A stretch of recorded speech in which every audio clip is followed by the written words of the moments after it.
All right, should have cleared my throat and then went live.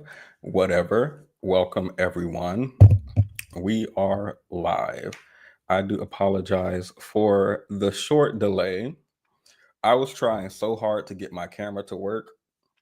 I was trying to unplug it, plug it back up. I was trying to go in my settings and make sure I'm allowing StreamYard to use the camera. I was trying so much stuff except for lifting the cover up off the camera. I have it on there for privacy reasons because I feel like the government is watching me. So like, let me just tape over or put a cover on my camera. This is like my thought process. I'm just talking to y'all about my thought process.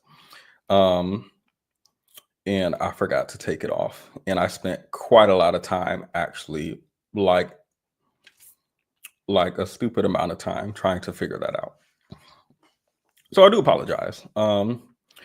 Before we move forward, I do want to look at this happy couple. Oh no, I opened the wrong program. Now I have to wait 3 business days. I didn't open the whole program on here.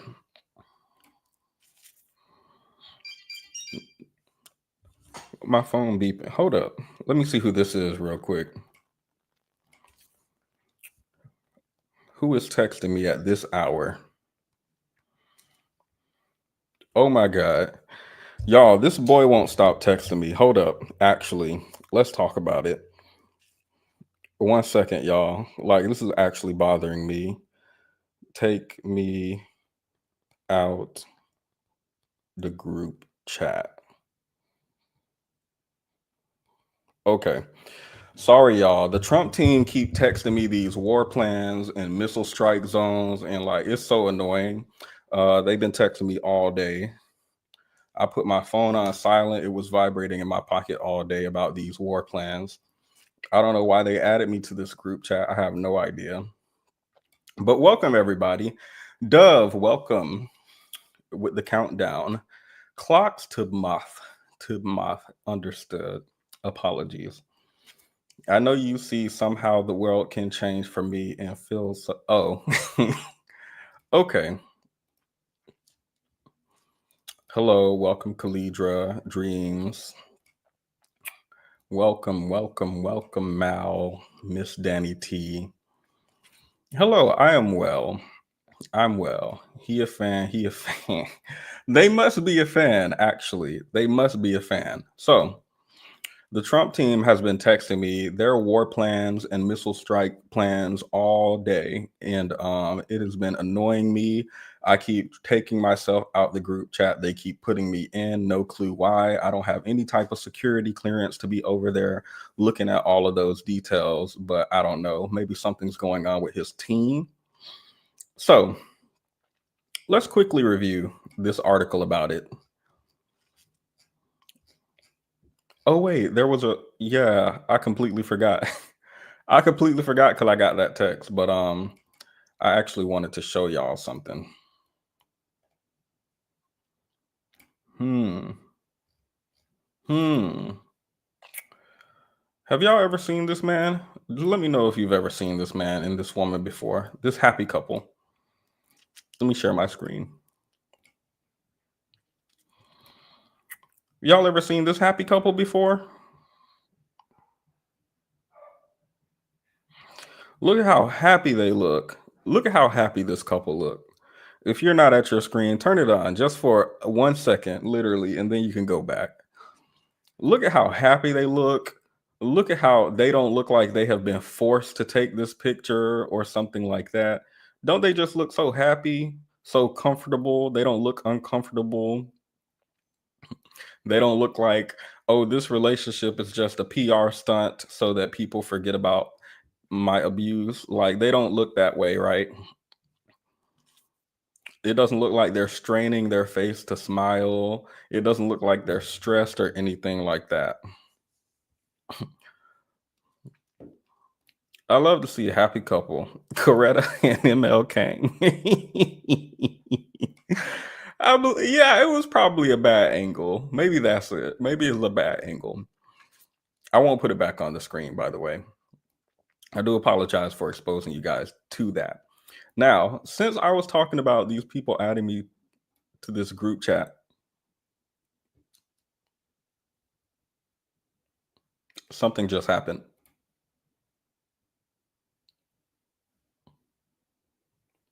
I have no idea what just happened. There's there's like a drop in pressure or something. I just felt all the fluid in my ears drain, and suddenly I can hear clearly, and there's no tinnitus, no ringing. There's just I have no idea what just happened. It's as if someone imagine sitting under or over, depending on the structure of your house, sitting over the vent that the heat comes out of when you turn the heater on, and suddenly that vent just turns off. But my air isn't on at all. I have no idea what just happened. Like it feels like the pressure in my home changed or something. Well, I hope I haven't been targeted due to being added to this chat or joking about it. Bear immediate pressure. No ringing. Go to the doctor. I probably should have went when there was ringing. That's what I should have done, as I just jiggled my whole desk. So I'm going to pull this article up. Actually, no more distractions, and we're going to get into 21 with no kids. We're going to get into that trend. Don't worry about it. We're just doing a brief little intro. That's all. Under 30 minutes today for sure, because I need to go and pick up my prescription, and the pharmacy closed at 10 p.m. Eastern, and it is 7:10, 7:09 and some change. So definitely we're going to keep it short today. I'd say probably 30 to 45 minutes max. But so I was just kind of reading through this article because apparently Trump's team was using, the best of the best of the best, and we need to get rid of DEI and put real qualified people in the government. That team. Yeah. So anyway, they apparently were using a unsecure app that, to my knowledge, based on the reports I've read, is vulnerable to attacks from Russia and or infiltrated by Russia. Not that that seems to be a security risk to Trump or his team.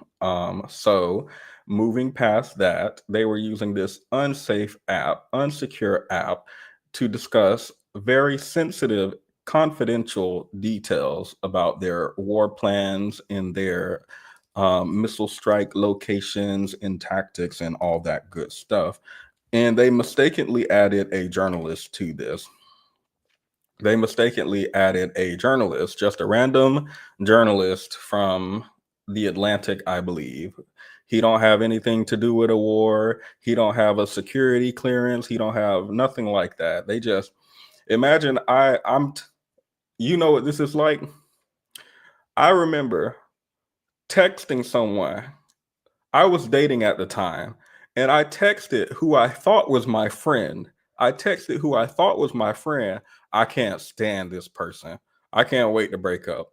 I'm waiting till this weekend so when we meet up this weekend, because I want to do it in person. I don't believe you should do stuff like that over text. That's when we're gonna go and buy a burger. I'm be like, you enjoying your burger? You having a good time? Let's talk. I have something that I want to talk to you about, blah, blah, blah, blah, blah. So I'm texting all these sensitive details to my friend. I'm sitting here smiling, writing the text, right? And I hit send and I go and look off somewhere. And I'm like, my friend hasn't texted me back in a while. Usually when I spill tea, they're there. Now, if I come to them and I need comfort, emotional support, mental help, or something like that, it's going to be 3 to 5 business days. But when I come to them with some mess, I promise you their phone is never far. Never far when I come with some mess. So I'm like, why am I not getting a response? I go to my phone to pull up the message, and the person who I'm dating, the person who I'm dating, it's just sat there with a red. There ain't no typing bubbles up. They ain't saying I ain't got a missed call, nothing. It's just sitting there with a red to the person who we were discussing. That's what it's like. Or my friend said she tried to send some sexy pictures to her boyfriend, and he got a similar name to her mom. And y'all could probably like guess. Y'all could probably guess the rest, right? So yeah, that's a mistake I've made. But also, I'm not like in the highest office in the world texting sensitive war plans to some random people. I hope. Excuse me. It's a good thing that journalists had the United States' best interest in mind, because Trump's team certainly don't. It's a good. He said I could have leaked this. We could have had a big story. We could have had a scandal. But I thought that it would be unsafe to leak these plans. Now he ended up leaking them after the Trump team said they don't know anything about it. But let's read the article. Actually, we have it right here. Secretary of State Marco Rubio weighed in Wednesday. By the way, I have some wine. That's what I'm sipping on today. Hope you guys have some too.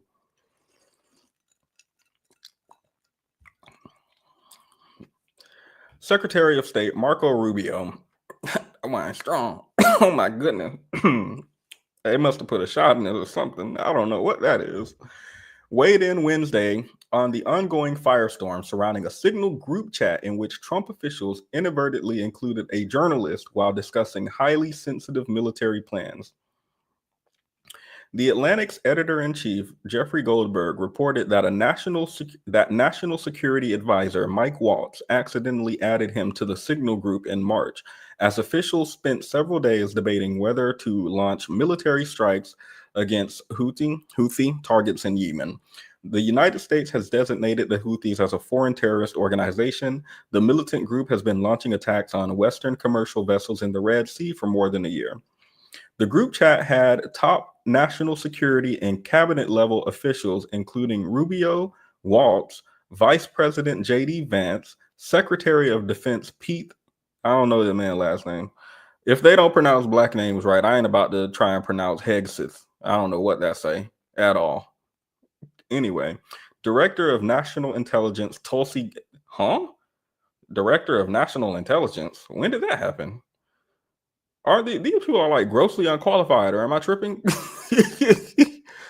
I'm not saying that because of like this that just happened. Obviously that too, but like just generally, I've never seen anything from this crowd that says to me, "Wow, this is like a bunch of qualified individuals who make amazing decisions in government."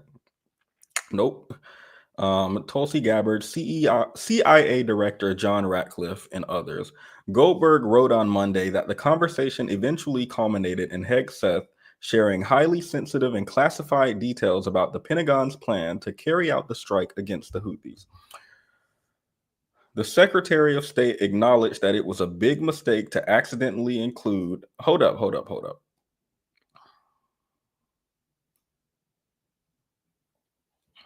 Let me go down because this is out of order. Because didn't he say there was no classified information? What are y'all talking about? There were no classified information that leaked. Yeah, this is the wrong article. Hold up. Let me find the right article, because there was an article that detailed it in sequence. And what I really like was that the journalist said that this happened, waited for the Trump team to come out. The Trump team said, "We never did that. There was no classified information. There was no war plans. There was none of that. He's lying. He just hates Trump." And he came out and said, "Okay, period. Here are all of the details. Here is all of the evidence. Here is all of the highly sensitive information and war plans that you just said does not exist." And then let the Trump team deal with that. Your move, right? Love it. Love it. So let's see. This might be the one I was looking at. He posted pictures. Okay, Jeffrey Goldberg, the magazine's editor-in-chief, posted pictures Hegseth sent to the chat, which included President Donald Trump's highest level national security officials, listing the planned launch times of F-18s and Tomahawks. Goldberg discovered the chat in mid-March when he accidentally added him. I believe we read that part. Let me put this on silent because it was going off a lot on the last stream.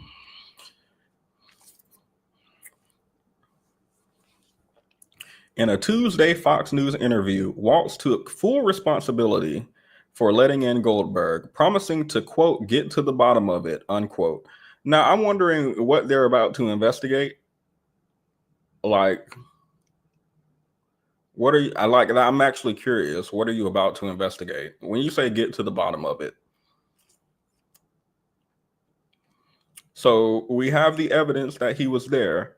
We have the evidence that you added him there by mistake. What are we about to get to the bottom of?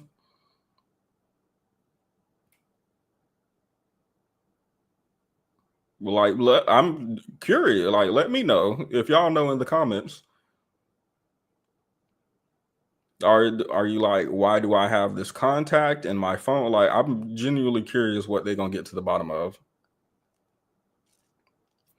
Atlantic did run the article, but it's behind a paywall, so I can't look at it. So I have to go to different sites to look at it because coins are tight right now. Coins are tight, and I'm clutching on to every coin I have. Every coin. I don't know how this administration is gonna go. The Trump administration's use of Signal, a messaging app publicly available on the App Store.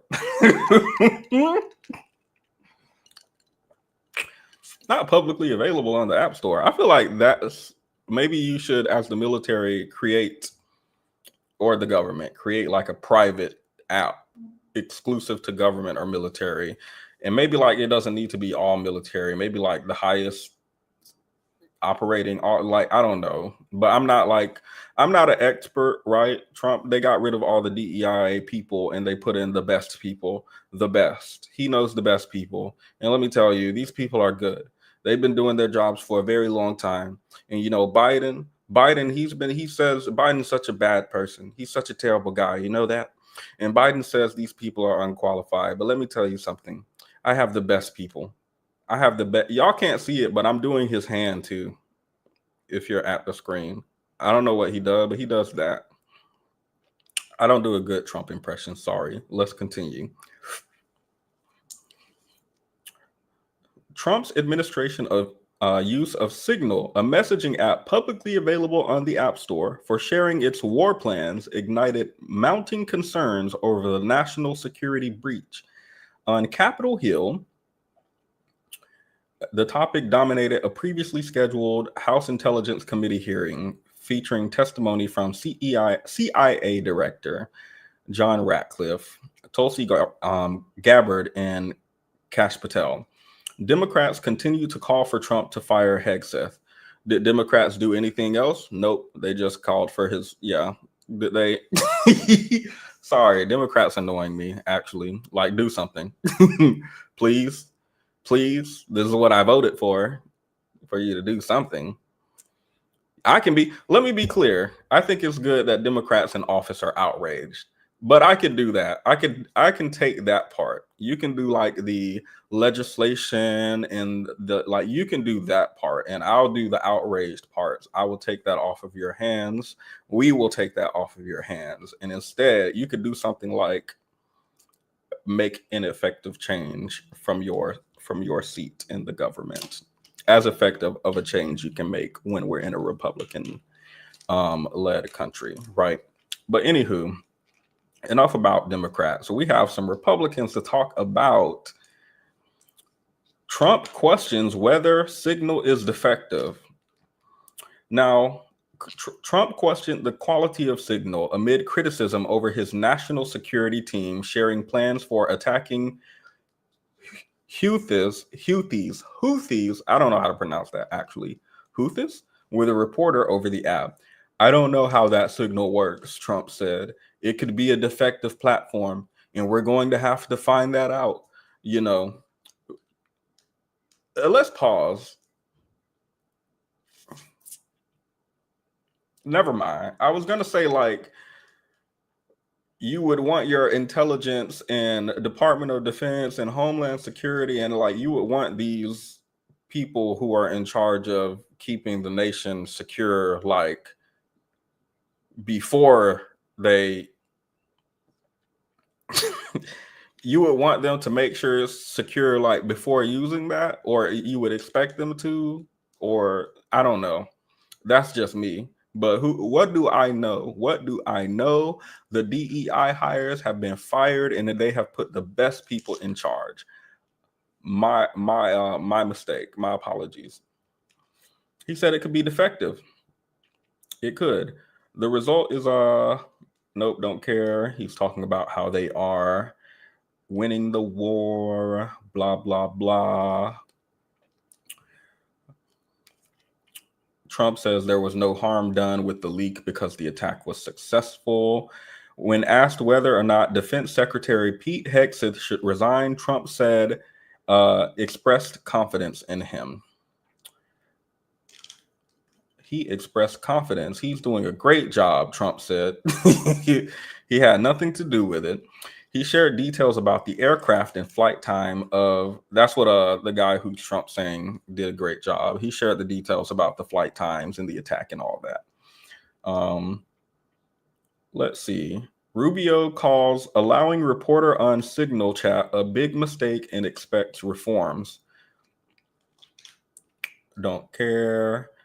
He expected it was a mistake, like wild. That's a mistake is wild from the highest office. It's wild. And he expected the White House to make reforms. Now, has any other president ever had to make reforms because they leaked some highly classified information? Wait, actually, hold up. Let me see, because I heard about a Watergate.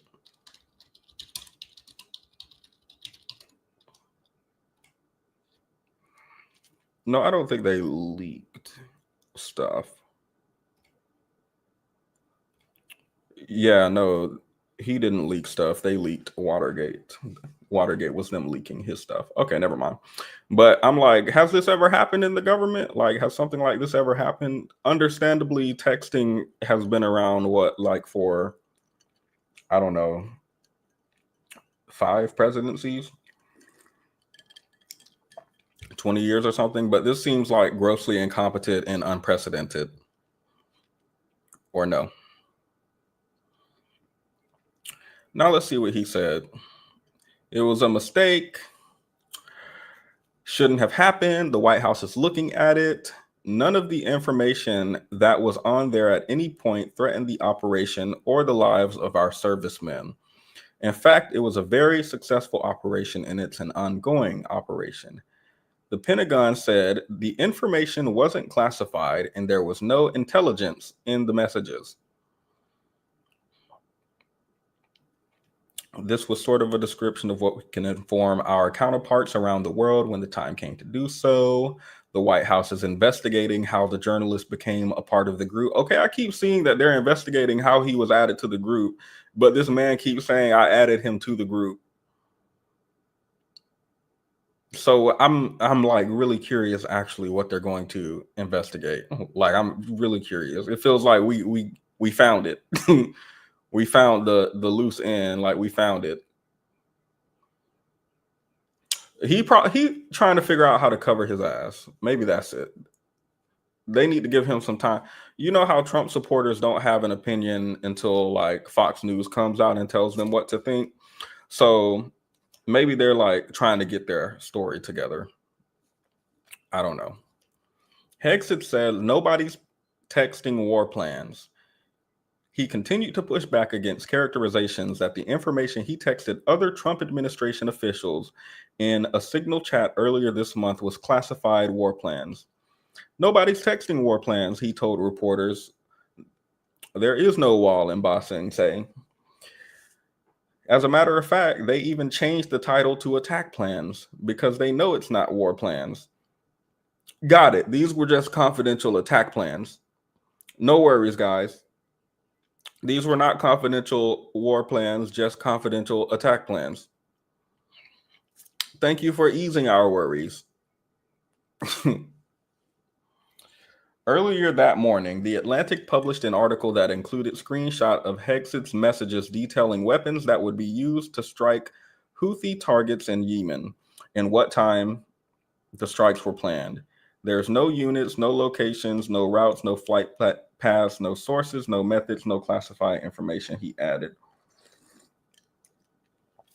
There was no classified information transmitted, no war plans discussed. So they're saying a lot that there were no war plans, no classified information. Let's see what the Atlantic had to say.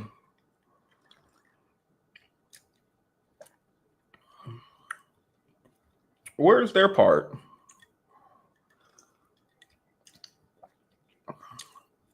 This is a long article, and I'm like, girl, where's the TikTok version? Where is the TikTok version? Ain't nothing going to happen. I wish I believed otherwise. I really wish I believed otherwise. But I talked to a Trump supporter Tuesday who I work with, and we talked about the administration, and my discussion with him made me believe that I don't believe there's anything Trump's going to do that his supporters are going to see as bad, actually. Not bad enough to, excuse me, and if they do see it as bad, it's not going to be bad enough for them to not vote for it. Remember, racism was bad, but not bad enough for them to not vote for him. Sexism, homophobia, mocking disabled reporters, all of this was bad, but not a deal breaker for them.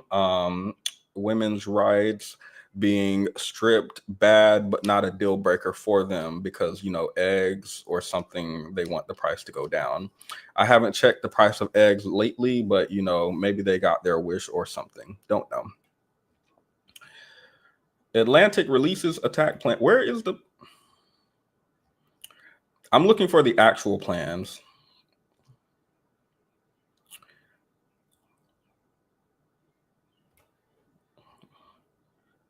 Oh my God, did they send emojis in a group chat about bombing people? Fist American flag fire. These people are in charge of the country, y'all.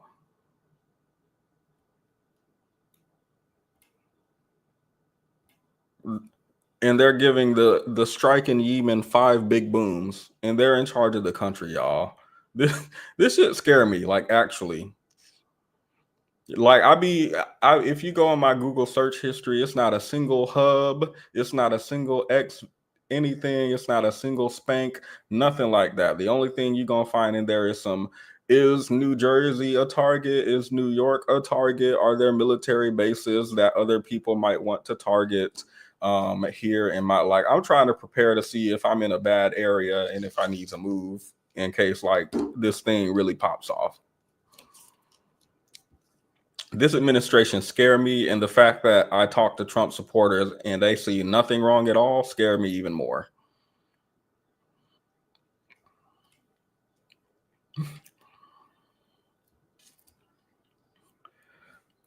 Let me see. I'm looking for that one part because in their text messages, they shared about how stupid their voters are and how their voters won't like what they're doing with the military, but all they got to do is say Joe Biden bad, and then their voters going to eat it up. I'm looking for that part. That's the only thing I want to see. And then I'm done with this so we can get into our topic.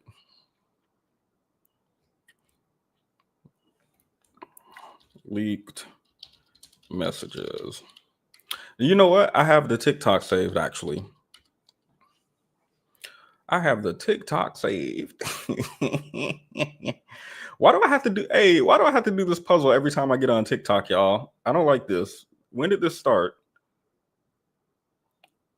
I hope this is right. Okay. Now, where is it? We thought it might be useful to hear some of the text conversation that was exchanged via Signal. Now, using artificial intelligence software, CNN has created... We thought it might be useful to hear some of the text conversation that was exchanged via... POC coordination on Houthis, particularly for over the next 72 hours. My deputy Alex Wong is pulling together a tiger team at deputy/agency chief of staff level, following up from the meeting in the sit room this morning for action items, and we'll be sending that out later this evening. Please provide the best staff POC from your team for us to coordinate with over the next couple days and over the weekend. Thanks. Mike. All right, hold up. Tasking state 40% of European trade does. There is a real risk that the public doesn't understand this or why it's necessary. The strongest reason to do this is, as POTUS said, to send a message. But I am not sure the president is aware how inconsistent this is with his message on Europe right now. There's a further risk that we see a moderate to severe spike in oil prices. I am willing to support the consensus of the team and keep these concerns to myself. But there is a strong argument for delaying this a month, doing the messaging work on why this matters, seeing where the economy is, etc. There is nothing time-sensitive driving the timeline. We'll have the exact same options in a month. The Israelis will likely take strikes and therefore ask us for more support to replenish whatever they use against the Houthis. But that's a minor factor. I will send you the unclassed data we pulled on BAM shipping.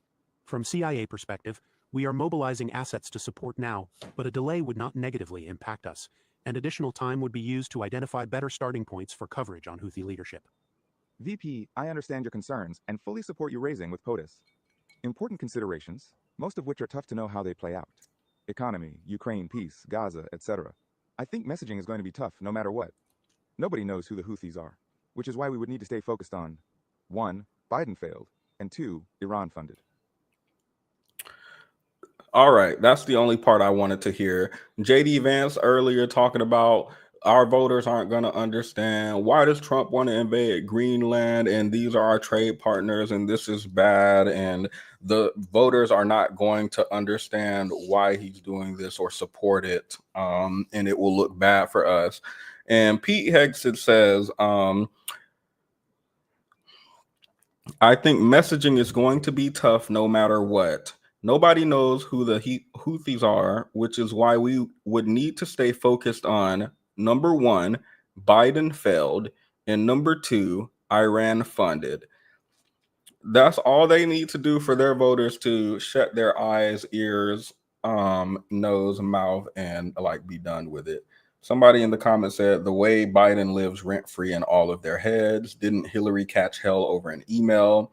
Yet they gaslight and blame the innocent journalist who they added in.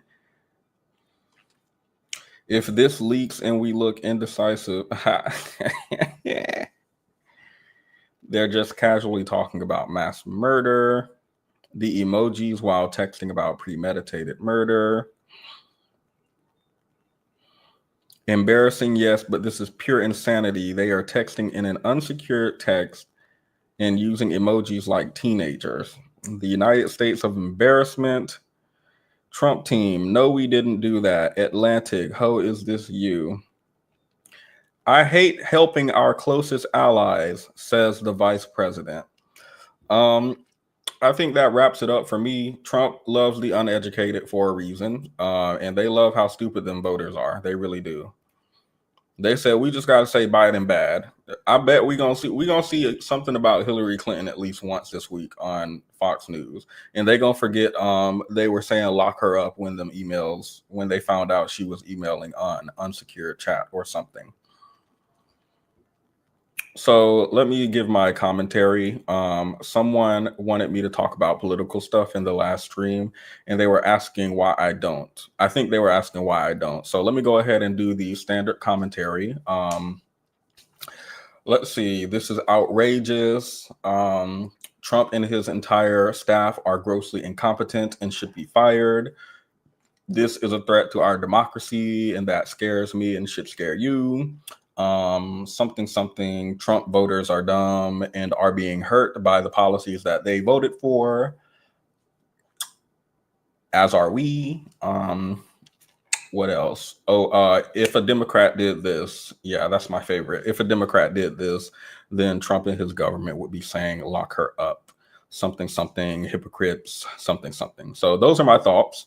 And those are my thoughts about all things politics right now. They are the same thoughts. I have nothing new to add to any conversation about politics at the moment. Tomorrow, Trump will do something, sign some executive order, take away some people's rights, fire entire bodies of government that are desperately needed. And I will repeat those 4 things. Let me see, what were they? This is outrageous. Trump and his entire staff are grossly incompetent and should be fired. This is a threat to our democracy. Trump voters are dumb and are being hurt by the policies they voted for, as are we. And if a Democrat did this, they would be mad, and they're hypocrites. That is my commentary for tomorrow as well. I'll give you it in advance. That's also my commentary for this Saturday and Sunday and Monday and for the next 4 years. Actually, it applies to everything that Trump has done and will do. I feel like we're all on the same page there. Now, to brighten the mood a little bit before we get in the main topic, I wanted to look at Pearson, Representative Pearson. Let's take a look at this real quick because this brought out something in me actually. It brought out something in me actually. Let's listen. Because I believe Hopefully you guys can hear it. Let me know if you can't because it sounds silent. we need to do something about the gun violence epidemic. And now is the time to do it. And I will continue to. Some people are like, well, all right, buddy. I accidentally scrolled. I'm not here for Theo Vaughn. I think he a Trump supporter too. Or he was having a hard time. I can't deal with people who had a hard time between former Vice President Harris and Trump. Because I believe you're stupid. Like, actually. If you had a hard time deciding. If you're a Trump voter, but also if you had a hard time. Oh, where is Jill Stein? Hold up. Where is this woman? Hold up. I can't believe I almost went 5 seconds without asking. I can't believe I almost went. Have y'all seen this woman? Has anybody seen this woman? I completely forgot about this woman. Oh my goodness. Where is Jill Stein? We need a live non-voting key with Kenny and Jamal. I only have so much patience. Like, unless Jamal gonna carry it. Let me know. Has anyone seen this woman? Has she come out since the election and giving you information on where to vote and how to vote and for who to vote and what policy to vote for and how she's making change in her districts? And has she been doing the rounds, joining in protests? Has she been going out to town halls? Has she been commenting on anything that's happening in the current government at all? Informing her voters or anything like that? Where did this woman go? Like nothing, not a peep. I done went to her YouTube. I done went to her TikTok, Instagram, Facebook. I went to Facebook. Twitter. I haven't gone to Twitter. I'm on Bluesky. I cannot find this woman. I hope well, it's not good to lie. I think many people are hoping that she's okay. I will say that. Thank you for the super chat, by the way. Where is this woman? Sorry, I haven't seen her since the election. You and me both. You, me, and all three of her voters. Or something. I think she almost beat Harambe and Kanye. So she was right there. Do something about the gun violence epidemic. And now is the time to do it. And I will continue to advocate for that because I believe in it. Personally, from our family's own experience to the experiences of too many people in our district and in our community who are suffering from the lack of good laws and good regulation. You don't have to throw out responsible gun ownership in behalf of the Second Amendment. I know every member in this committee's been here this year working during committee, during session, voting on bills. Yes, sir. And I know you may have some things going on, but you have not. So I don't think it's fair for you to come in front of this committee and lecture us on hard work and convictions. We've been here working. Can y'all hear it? It sounds a little soft to me. But this is the highest the volume will go.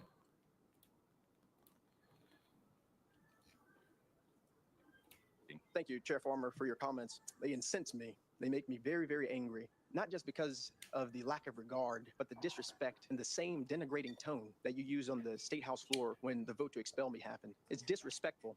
It's unbecoming, and it's beneath the standard of a person who's supposed to represent in the Tennessee House of Representatives. It is a pathetic excuse for you to not answer the question of why we are doing nothing about the gun violence epidemic than to personally attack me. My brother, Temperance Darnell Pearson, one of the loves of my life, passed away from gun suicide on December 1st of 2024. Shattered my family like gun violence has shattered so many families. Shattered my nephew's life, my mother, my father, my other brothers who are remaining. I buried my brother. I planned for his entire funeral. My fiance made his obituary. I made sure that he was taken care of, even in death. That's what I've been doing. But also, not just that, I went to all of my nephew's schools. I met with their principals and their teachers to ensure that they are okay. I made sure that they had grief counseling and that they're seeing a psychiatrist. That's what I've been doing. And while you're talking about hard work, you need to realize that our job is not just in this state house with these marble floors. Our jobs are on the streets and in the communities that we serve. And so while you've been here passing bills that have been hurting transgender children, while you've been here passing bills that have been hurting the poor, hurting the marginalized, hurting the disenfranchised, while you've been here passing bills that have not ended poverty, while you've been here passing bills that have not helped people who need Medicaid expansion, while you've been here doing the hard work of making sure that our state is not the state that it can be, because you have decided. Representative Pearson.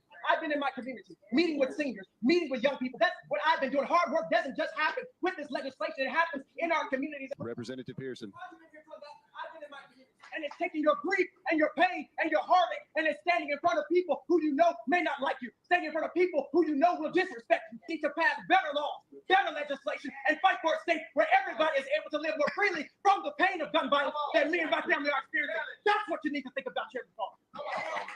And if you can't think that, learn to shut up. Learn to shut up. Ladies and gentlemen. Representative Pearson, it seems that it's very common in your party when you disagree with a comment. Now, it's not disrespectful to you. I have a family. I've made sacrifices every year. So Representative Pearson, I know this is a very difficult time for you to be back up here.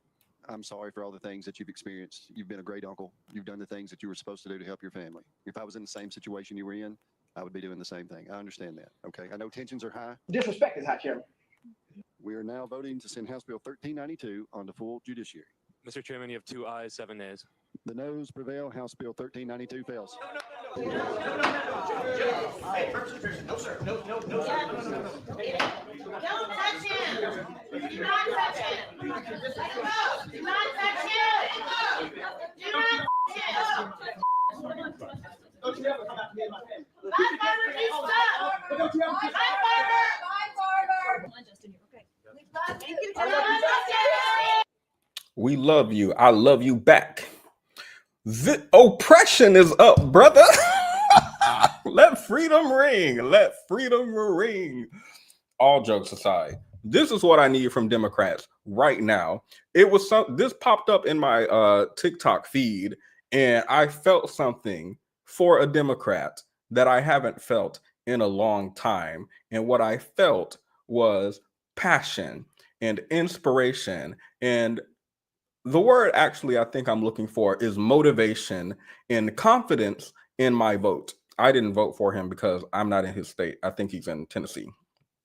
He's a representative in Tennessee. So, but I think he gave what needed to be giveth. I do believe he gave what needed to be giveth. And this is how I need Democrats to show up.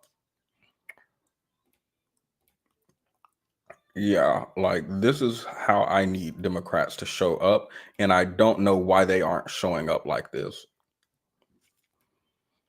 I don't know why I'm hearing from Democrats in the highest office, we're going to vote Trump. Trump picked this man for office, and instead of voting against him, we're going to vote for him to show that we can work across the aisle. I'm so sick of work across the aisle. I'm so sick of it. I didn't vote for you to vote for Republican agenda. Like, I would have just voted Republican if that's what I wanted. This is exactly what I want. I don't care if he lost whatever fight that he was voting against. I don't care. This is the type of fight that I'm looking for when I vote for someone into office.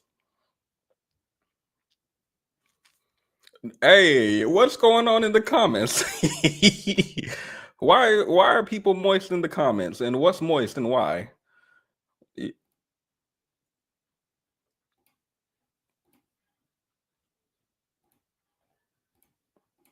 Why can't I hear everything my neighbor's doing?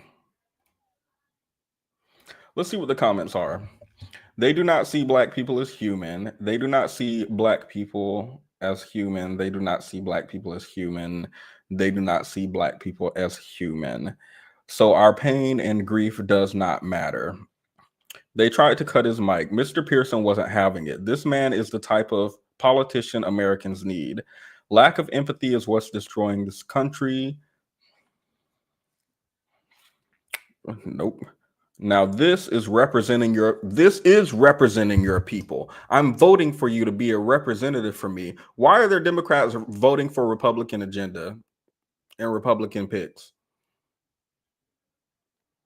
Why are there Democrats who aren't filibustering? Why are there Democrats who aren't doing everything in their power to push back on Republican agenda? Why?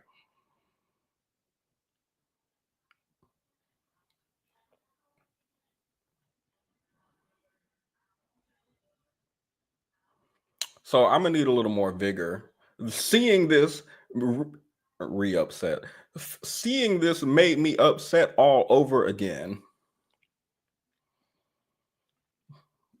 This made me, the fact that there is someone doing it, showing capability, showing what you're capable of, and you're not doing it, upsets me all over again. It makes me even more upset.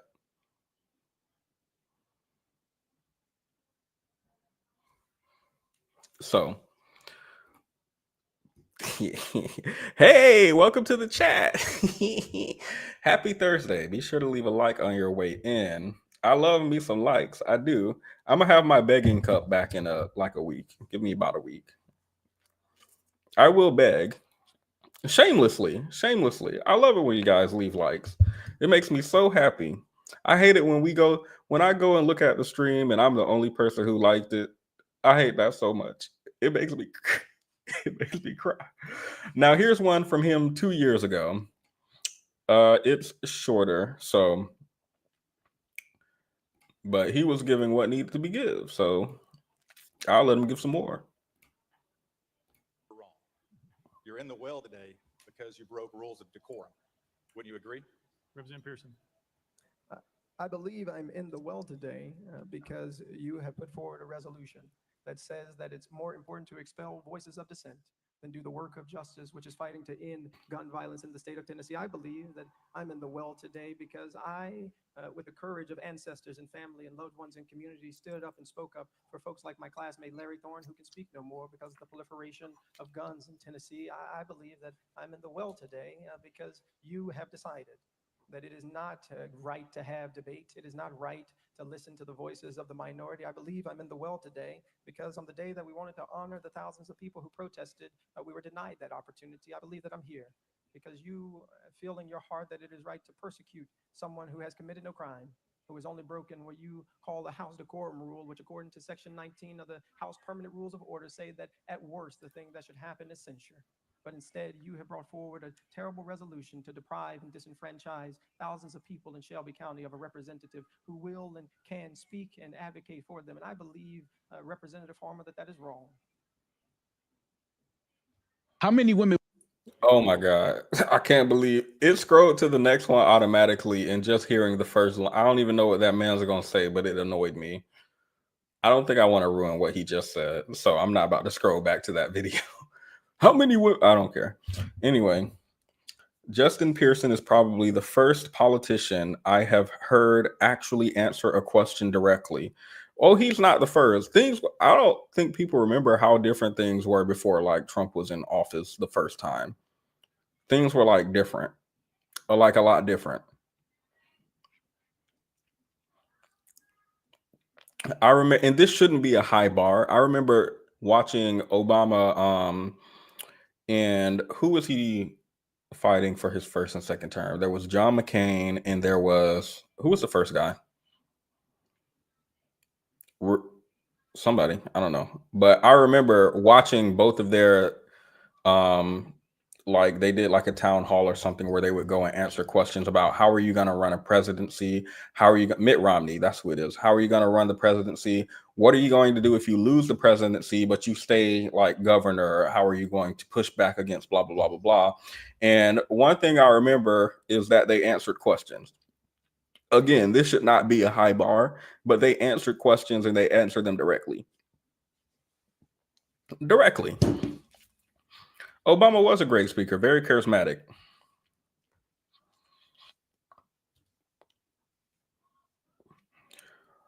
What other comments? What an eloquent response. I hope he runs for higher office. I want to vote for him badly. Y'all, if you're in his state, go vote for him. He in Tennessee. Y'all can vote for him. Well, there have to be, election, but Did he just answer that question with slam poetry? I think he did. I think he did. I'm mostly conservative, but I would listen to this young man. This is a true representative of his constituents. Right. Like everyone wants someone like this in there for them. Like seeing him makes me jealous, actually. It makes me jealous. It makes me want to look up my own representatives and see like what they do. Let me see what they do when they're in these hearings, when they're having these assemblies. Let me see what they be doing. But I'm not going to look it up because I don't want to be disappointed. I don't. Now let me scroll down and see what that man. How many women would not fuck if you be like, I'm gonna give you 1.5 million? How many women? I don't know. Plenty of women. All right, yeah. Anyway.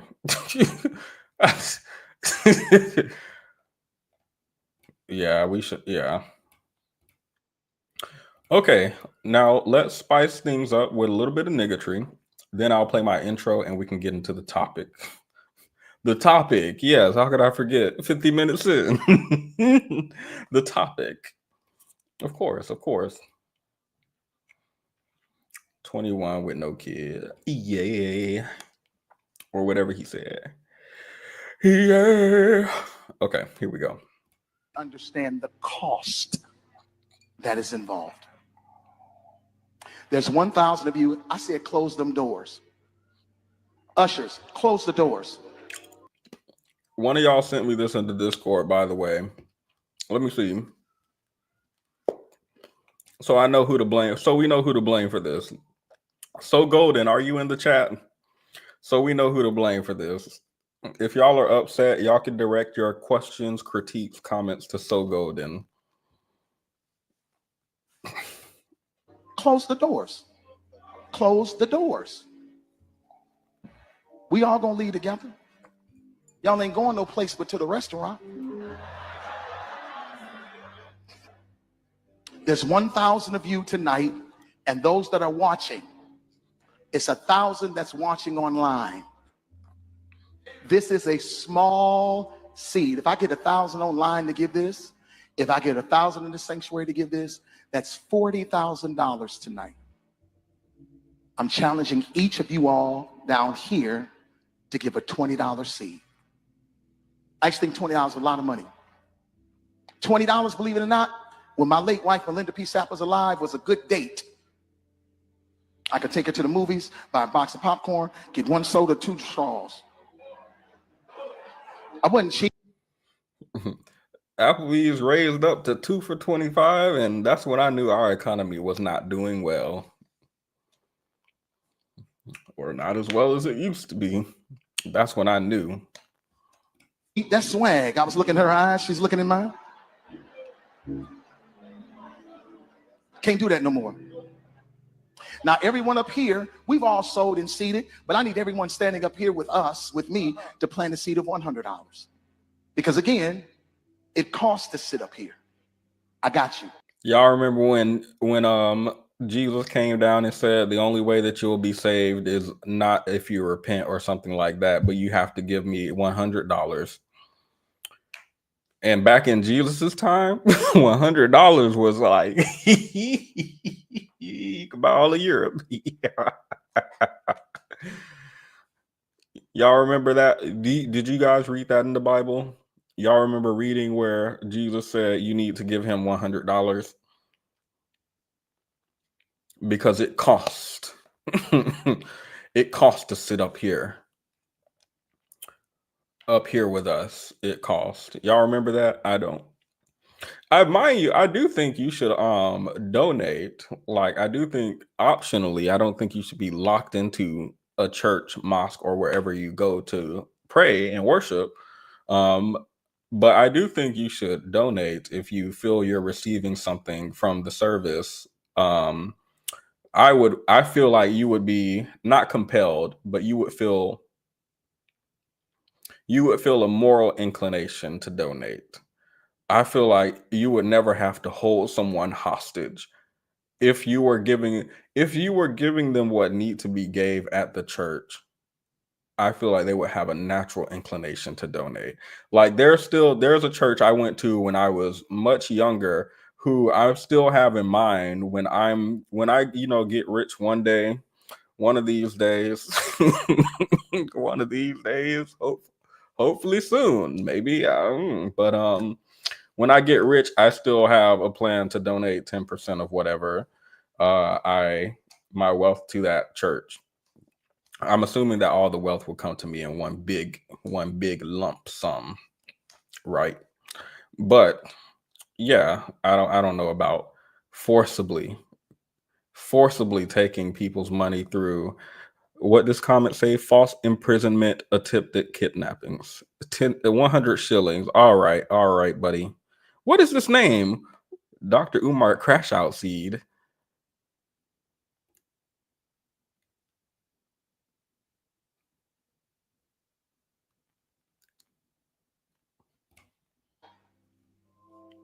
Let's see. So put your 20 away, preachers. That 20 wasn't for you. And this is what I need you to do. If you're giving electronically or even giving tangibly, I'm gonna have. I'm sorry, I forgot. I haven't been wow, electronically. I'm sorry. They used to pass out the I don't it's not a hat. It looks like a hat though to me, like an upside down hat. Collection plate. They used to pass out a collection plate and you would put your money in it. I forgot that we're in like the 21st century and you can cash out the church. Have y'all come to the altar and give it, because I need to see 1,000 people moving. Bring them baskets. I want the baskets up here. I want to see the folk. Y'all start moving. Y'all can bring it right now. Come. Even if you're giving tangibly, just put your hand on take your phone and stick it on the bucket. Phone on the tap to pay. The bucket has a tap to pay. All right, never mind. Sorry, let me let them finish.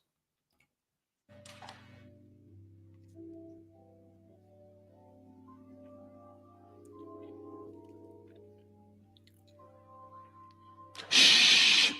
Giving is worship. Giving is worship. Giving is worship.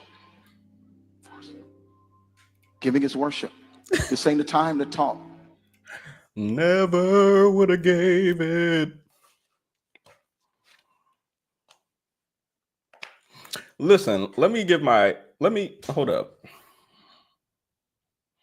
You know what? Sorry. I just said interrupting the word of God. Let me not. 1,000 people need to give $20. 1,000 people need to give $20. 1,000 people online need to give $20. This is easy, saints.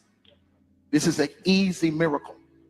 We should be able to raise $40,000 tonight just from y'all giving. Wait, what is the money going to?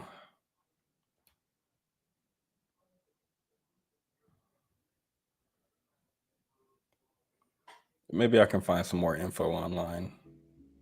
That's it. And they understand. Like, it's interesting. I've read about this. Usually women do it, and I forgot where in the world this was, but they have like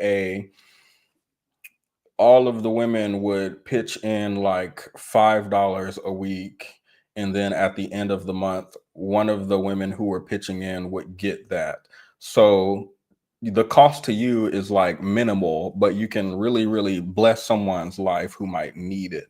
And this was like a way for good community for them. And it wasn't just money too. I remember there being like they would have one person watch the kids this week, and then the other 3 weeks of the month they would be free to do whatever. So that means everyone would have 3 free weeks unburdened by watching their children, and then just 1 week where they have to watch kids. So like, I don't disagree with the idea of communal giving and how you planting a small seed, that's what they call it, a small seed, could like be a big miracle in someone's life.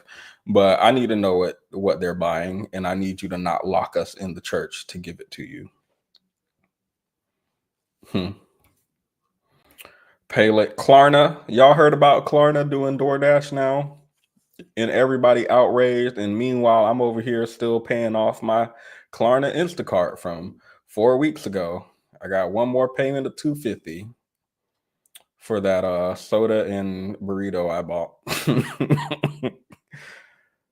Instacart went down to $10 instead of $35 minimum. And I was like, okay, cool. Yes, sir. I'd like you to get me one candy bar and one soda, please. Anywho, I'm very embarrassed because there's people on the internet talking all types of, you are preying on people who are using paying for to afford their grocery. And I'm just sitting here using paying for and just quiet. I have not said anything. I have not made any TikTok about this. This is all y'all getting out of me about that. Never would have paid it without Venmo. I would have lost it all. $1,000. His Cash App is on the monitors. What? Hold up. Oh, you might have been joking. I don't see them. I hope this was a joke. Let me find out his Cash App is on the monitor. All right. My phone is vibrating today. And guess who it was? DoorDash. Let me find out this notification say try our new Klarna option. Are you crazy from wherever I was? Yeah. Vitamin, I'd like you to come up a little later, actually. We're about to get into the topic. Petty's hiding his vocals under a bushel. What's a bushel? Let me Google.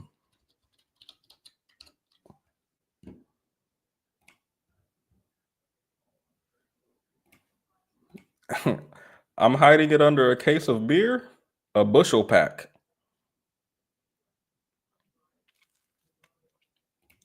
Hold up. Are y'all seeing this? What's a bushel? This says a bushel pack of Bush Light, 56 Bush Lights. I'm hiding my vocals under 56 Bush Lights. I don't know what that means, Vision Harry, but thank you for the super chat. Thank you, London Link, also. I did not see his Cash App.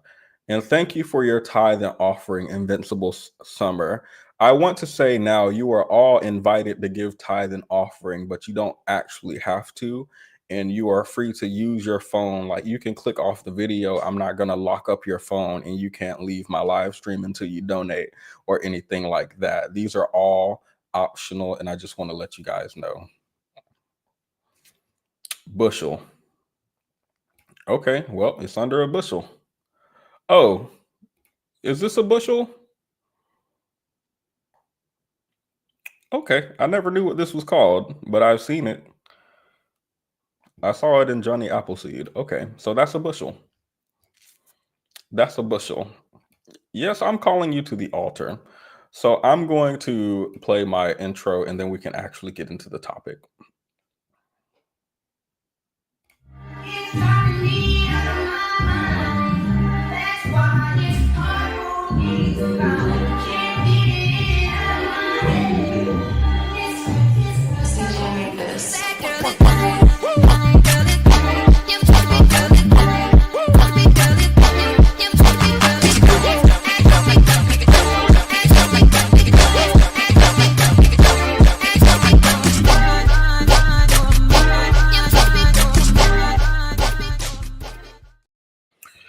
Okay, now that we've pumped up the pumped up the jam. I got the topic and but anyway, I forgot about the topic. How could you forget about 21 with no kids? So let me do a quick breakdown.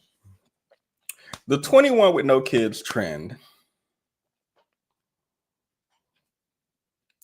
is basically women. I have not seen men do this generally, just women. And I think there's a reason for that, which we'll talk about. And mostly Black women too. I don't see a lot of white women or Asian or anything like that. But I believe this has nothing to do with skin color, and it has everything to do with this trend having seasoning. And I just don't think when it comes to trends that require seasoning, I think, let me see how to say this. I don't think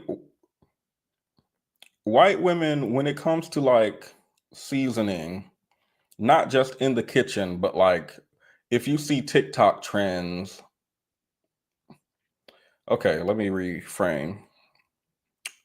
What did my therapist tell me? We shouldn't we shouldn't have bias against entire groups of people, right? My apologies, actually. And we shouldn't have to put down entire groups of people to lift up others. So I'll just say I think Black women have seasoning, and this trend requires seasoning. So Black women in this trend just gravitated towards each other. That's what I'll say. No need to talk about other groups of women and whether or not they have seasoning, season their food, whether or not they can eat like Black women ate this trend, ate it up, ate down, 8, 9, 10. No need for any of that. Sorry. So, 21 with No Kids is a line from Jacquees's song Bed. I'm sure you all have heard it. How does it go? Don't remember all of it, but he definitely says 21 with no kids. And women are using this sound to celebrate being 21, 25, 35, 45, 50, whatever age, and not having children. I believe the reason why women are celebrating this, and Black women in particular, is because we have seen that having children is a big commitment, is very stressful, and is very demanding. Not only that, but there is a stigma against single mothers, especially in the Black community. So I think Black women are celebrating not being tied to a man through having a child by him. Essentially, I think they're not celebrating single mothers. You got to add, hold up.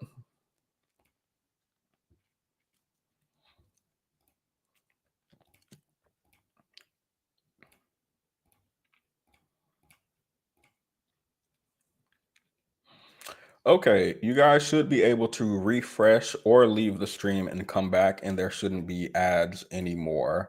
YouTube has made a change recently, and you have to turn them off for the live stream. It used to be that they started with it off, and I would have to turn it on if I wanted ads during the live stream, but now it's the opposite. So whenever that happens, just let me know, and I can adjust them. I haven't had ads in my... you might not if you have YouTube Premium or if you're using Revanced or like Ad Blocker or something like that. So let me know if you're still getting ads. I turned them off to my knowledge, but I think you would have to refresh or leave and come back. So apologies for that. But yeah, I think we've seen how single mothers are treated in the community. I think we've seen how difficult it is to be a single mother. And I don't think this is a dig at single mothers, by the way. I think single mothers will tell you that. I think there are probably some married women with kids who will tell you that.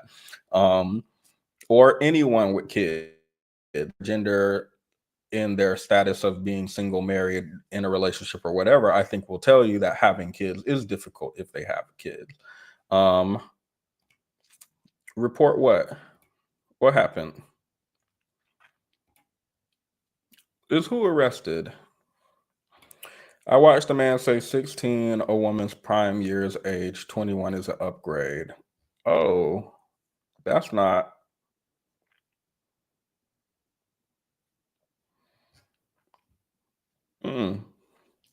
I mean, well, that's not new. I've definitely seen a lot of men saying that. Still quite disgusting.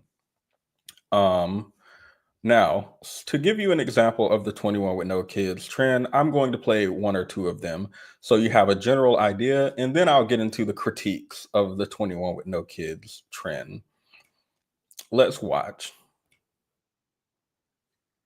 Whoa, that sounds like copyright. Let's turn it off. I'll provide the audio, actually. No, no, no, no, no, no. No, no, no, no, no, no. No, no, no, no, no, no. Just pretend like Jacquees is singing it and it sounds good. 21 with no kids. The women in the comments, 24, no kids, 2 degrees. I love that for her. 21 with no damn kids, no ring, no offspring. 39, no kids, blissful career, thriving, rich auntie vibes. 22 with no kids. So basically, the women are in the comments saying that they have no kids. They are talking about their income, their career, their degrees. This just sounds like comments full of prosperity and lacking suffering. That's what it sounds like to me. You can make your own decision about what it sounds like to you. Let's see if we have some more. Oh, what is this? Oh, ew. Yeah, yeah, no, thank you. Where are the women who are dancing? Notice how the 21 with no kids trend is being done by women. Having children disproportionately impacts. Okay, well, I didn't have time to read. It's only 7 seconds. Okay, I'm gonna have to pause. Having children disproportionately impacts women. Men can have kids and go on about living their normal lives without the burden of pregnancy, labor. Men have an easier time not being loyal to their children. Women not being loyal to their children is a wild sentence, but I completely understand. Women are already the ones that do the vast majority of child rearing. Women can celebrate the fact that they don't have to do the labor involved with raising a child because the labor is actually real for them. So, this is a TikTok I saw earlier today, and that actually explained, in my mind, you might disagree, why there aren't a lot. Well, I haven't seen any men doing the trend. Maybe there is one or two out there, but I have not seen any. But that explains it for me. Like the men with no kids are just out there living their life already. I don't think it's a radical thing for them to not like having kids. It doesn't seem anyway. She already said it all. Actually, she says 29 with no kids, but a master's degree, luxury apartment, 6-figure salary, and her makeup is beat. Actually. And her outfit looks nice, and her purse looks nice. I wouldn't wear my purse like that, but I don't have a purse to wear. So who am I to judge? I would wear it on my arm if I did have one. But this might be a part of the outfit. They make outfits differently now. So I was a part of the baggy, really, really, really big baggy pants, really, really big shirt era. So I cannot judge anyone's fashion. All right, what else? Now let's go back to see what his critique was actually. Maybe he has something like really meaningful to say.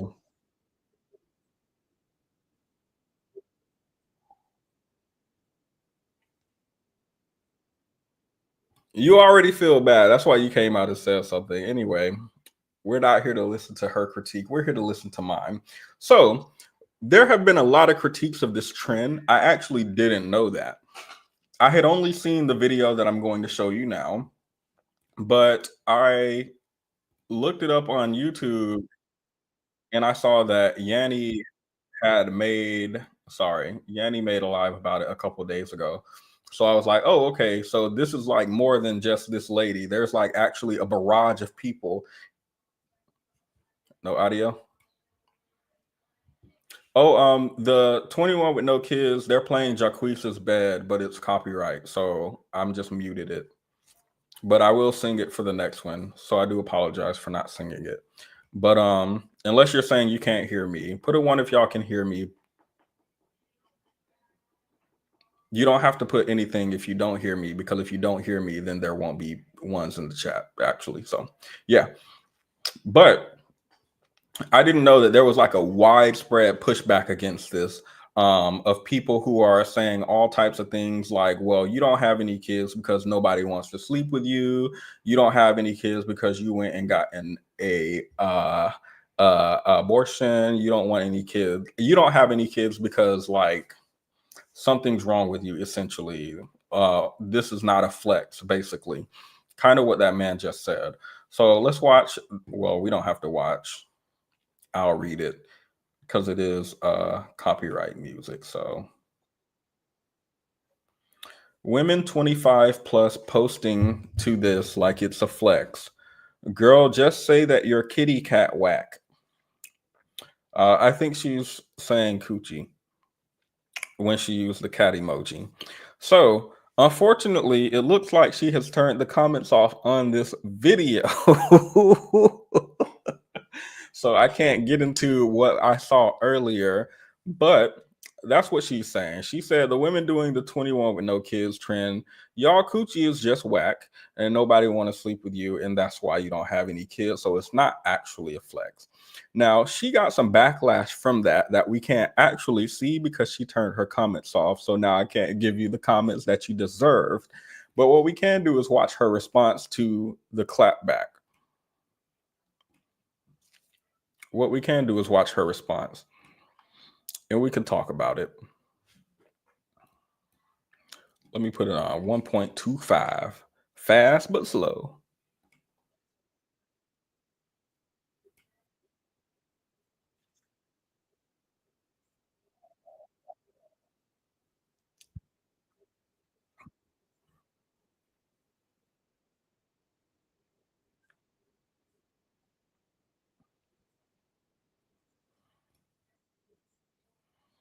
Now, this is an interesting position.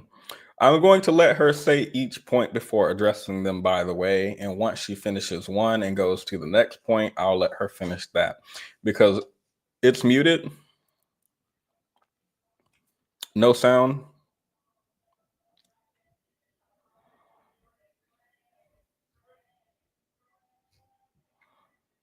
All right, hold up.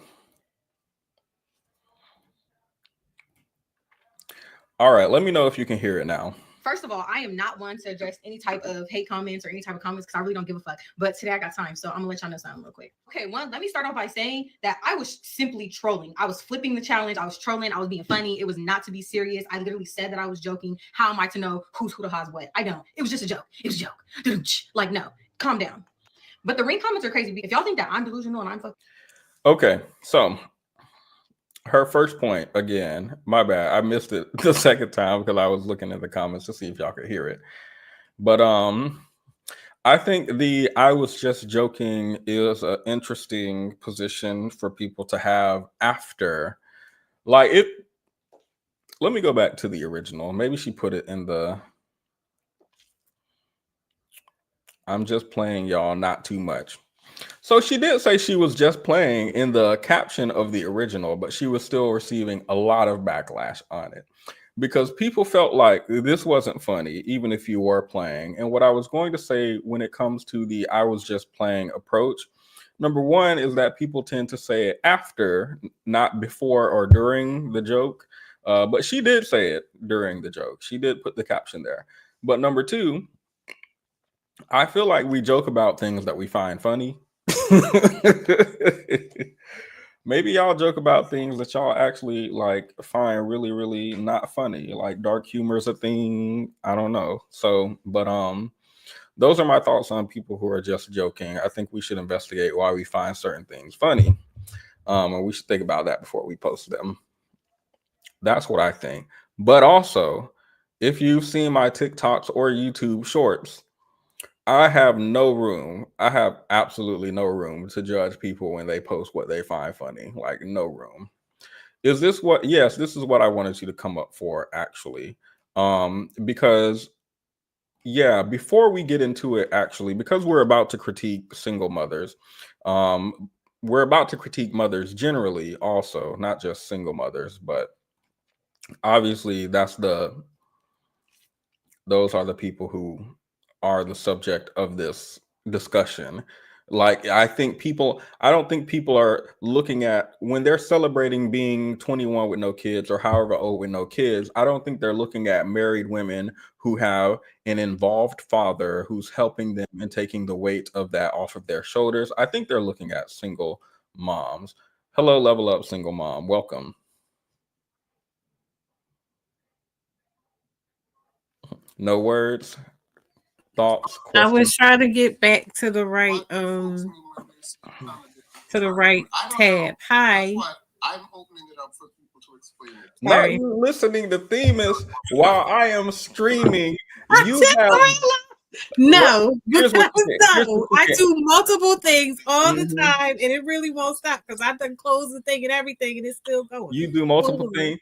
Listen, sometimes I wash dishes and I have something on YouTube in I the support background. everyone. Okay, I support everyone's things. Everything everybody does, I support everybody. Sometimes I sweep the floor while something's playing on YouTube, or fold the laundry, or play a game.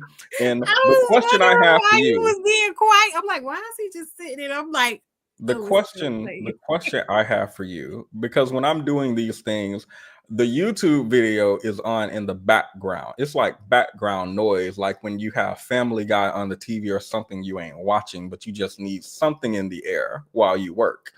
What I need to know is, am I the background or am I the foreground? Do you? Am I the background or Honestly, the it goes foreground? back and forth. It depends. I ain't even gonna lie to you. Sometimes I just need a break, and sometimes I need a break from everybody. I'll be playing a game or something. So Okay. This is diabolical and disrespectful, and I demand an apology. I am sorry. And also, I have good tidings. My cousin watches you, and she was asking about you, and she's happy that you're back. So I wanted to let you know that people have been thinking about you. Thank you. I really do appreciate that. I think on this channel, we prioritize apologizing to Black men, sympathizing with Black men, loving and caring for Black men. Y'all know that is like our I don't number know about one. all that. I don't know That's about all like that. the number one priority on this channel. Anywho, we're playing around, but y'all need to play around with that like button and hit it. Thank you. After y'all do that, Vitamin, I want to frame this conversation. I would have liked to have your book and read a little bit of an excerpt from it, but I have no idea where it is since moving here. It's in a tote. It's in a tote that has not been opened in the 2 years that I've been here, or it's in a box or Not something. 2 years. I wasn't even. And now I I'm wasn't about even the thinking crazy, it had been that long. Dang. the crazy part is I'm about to move, and I don't have to pack stuff because the boxes are still like, they have the tape on. I have not opened them since I moved here. They've just been sitting in the closet. So I can go in that box and find out where my books and stuff are. But I wanted to frame this conversation a bit because I do believe that we should take care when we're discussing single mothers. I think there is space for us to understand why single mothers would feel hit by this trend, even if there is no one overtly calling them out or saying anything negative about them or anything like that. Something negative is being implied about single motherhood, I think. You're going to be surprised. I don't think so. I don't think anything. Really? Not in the initial thing when it's like, I mean, maybe from the men. Not about you, the single mother, but single motherhood. No, I know what you're talking about. So, okay. I will say that there is in just the song itself, take all the posts or whatever, in the song itself, the idea of highlighting the fact that this woman that he's talking about has no children. I wouldn't call it a dig, but it does speak to that cultural thing of like, oh, I would prefer a woman that doesn't have children. And that can be rooted in misogynoir. But I won't go so far as to say like I can pick it up clearly in the song. Like I'm willing to just let that song be a song, right?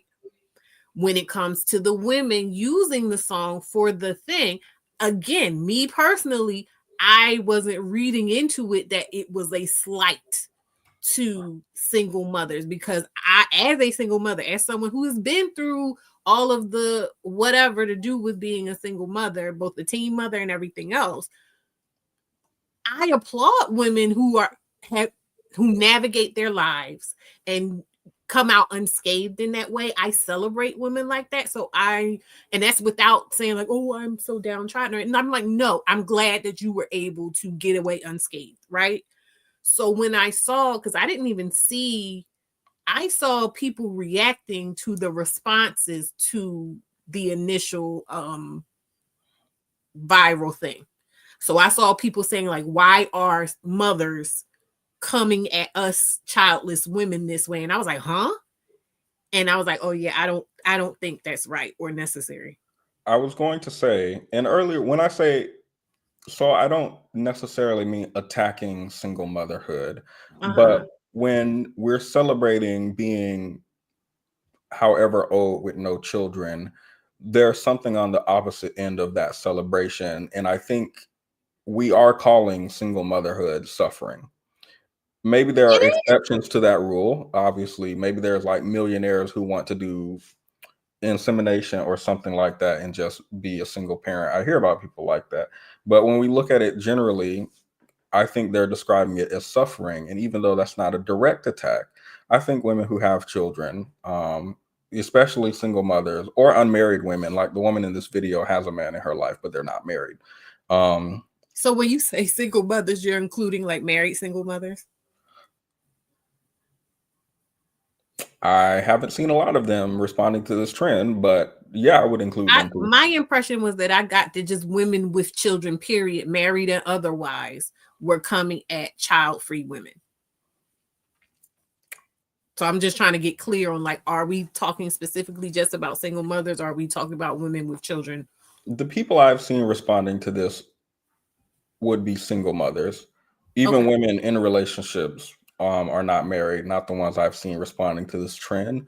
Okay. But you said you've seen married women. Like, I don't doubt, like, there are married single mothers. So I honestly, like I said, I never actually saw any of the responses where women were saying you should have children if you don't already.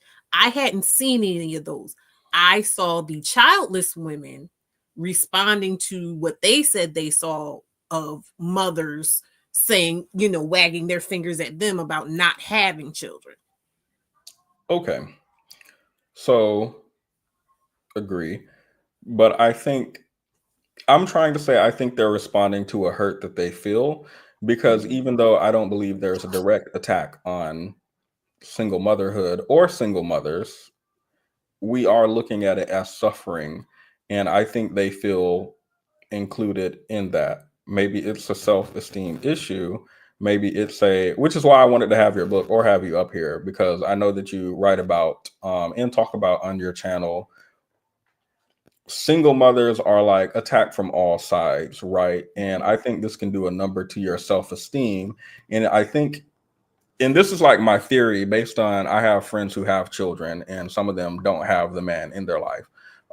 And they aren't upset with this trend. They aren't like, whenever child-free women come up, celebrate not having children or anything like that, they don't tend to be upset. And I think it's because they're secure. Not only are they secure, but they agree with the points. Like, they, even though they have children, they're like, yes, this is hard. It's extremely difficult. And this man left me saddled with this to do alone. And they also like hold two simultaneous views where it's like, if I could go back, how do I explain? If I could go back and do it over, I wouldn't do this, but also I would, because I have my children now and I love my children and I wouldn't give them up for the world. And okay, hold up. I've asked people before if they would change like their skin color to be white so that they could not be discriminated against, or if they could change their gender to be a man so that they couldn't be discriminated against. And they say no. But if I ask them if they could be born that gender or that race, they say yes. And I think there's a similarity here. I don't know how to connect it, but I'm trying really hard. So you're saying that you feel like the mothers wish they didn't have children? For the women in my life who I'm speaking about, they would go back, if they had children, they would do it differently, or they wouldn't have them in the circumstances that they had them in, whether that be but that's called wisdom and experience. So wisdom and experience, but I also think security informs their like not being hurt by this trend or trends like it. And you speak about single mothers being insecure because of a sort of, attack from all sides. Do you want to talk about that a little bit? Because that's what I was inviting you up for, to kind of get that perspective. Thank you. I mean, yes, it's kind of weird because when it comes to this, like I would, I don't feel about this thing that you're talking about in the way that people might think I feel about it. But in terms of, you know, the stigma of single motherhood and specifically on Black women, it's a real thing. It is very pervasive. It affects so much of it, definitely affected so much of like how I saw myself, how I saw my prospects. And so therefore the choices I was making were the things that I felt like I had accessible to me or not. And it's very much a part of interacting with other people within the community, dating and recreational activities and things like that. Like it touches so much of the experience that I do feel like there is a sensitivity around. When it comes to this situation, from what I saw, I didn't feel like anybody was doing it to be an at single mothers or mothers, period. What I saw made it seem like they were just celebrating themselves for what they are and what they've done, you know, and the mothers were triggered and then started attacking them. And so then they came back like, well, now that since you want to talk about it, let's talk about it. And then it just kind of went from there. So I'm trying to figure out what is it that triggers that response. And someone brought up in the comments, misery loves company. So I'm wondering, is it that they are having a bad time being a single mother and that makes them want to come out and talk about it, or make them come out and go back and forth with the people saying that? Does it have I would say, yeah. I say anybody take away, you know, this specific subject. Even if we're talking about marriage, you know how married people will try to wag the finger at non-married people because they're like, oh, you need to be married, or you should have been married, or something's wrong with you that you're not married, but I gotta, like, anybody, you know, they say she doth protest too much.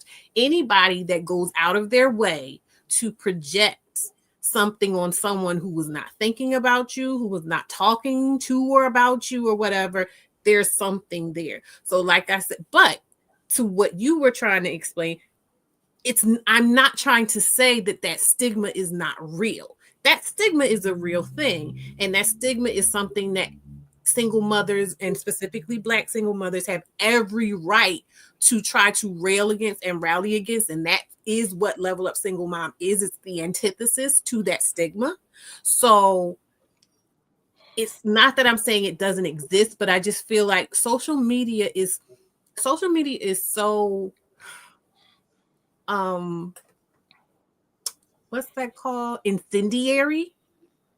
That once something gets out there, it can just become a whole other thing. Now, I can't say, like I said, I did not see any of the original posts. I didn't even know that was where it originated.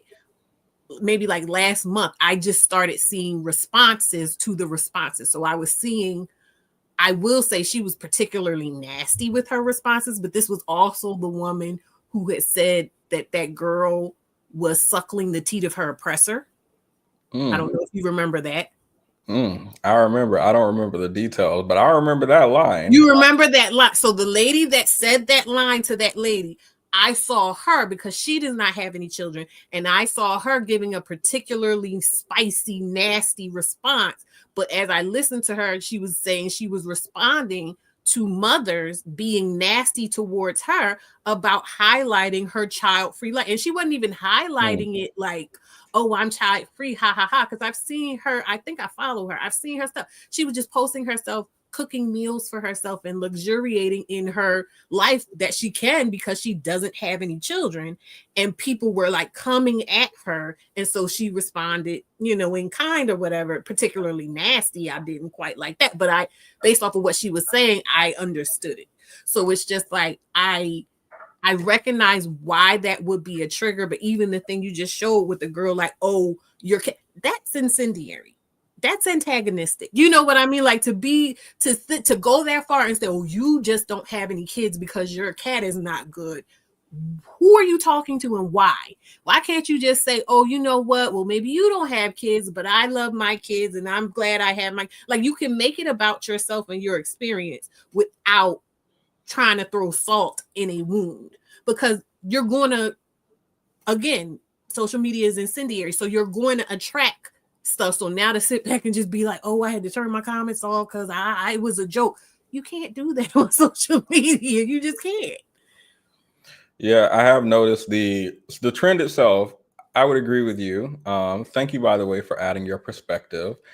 Cutie Pie Caramel.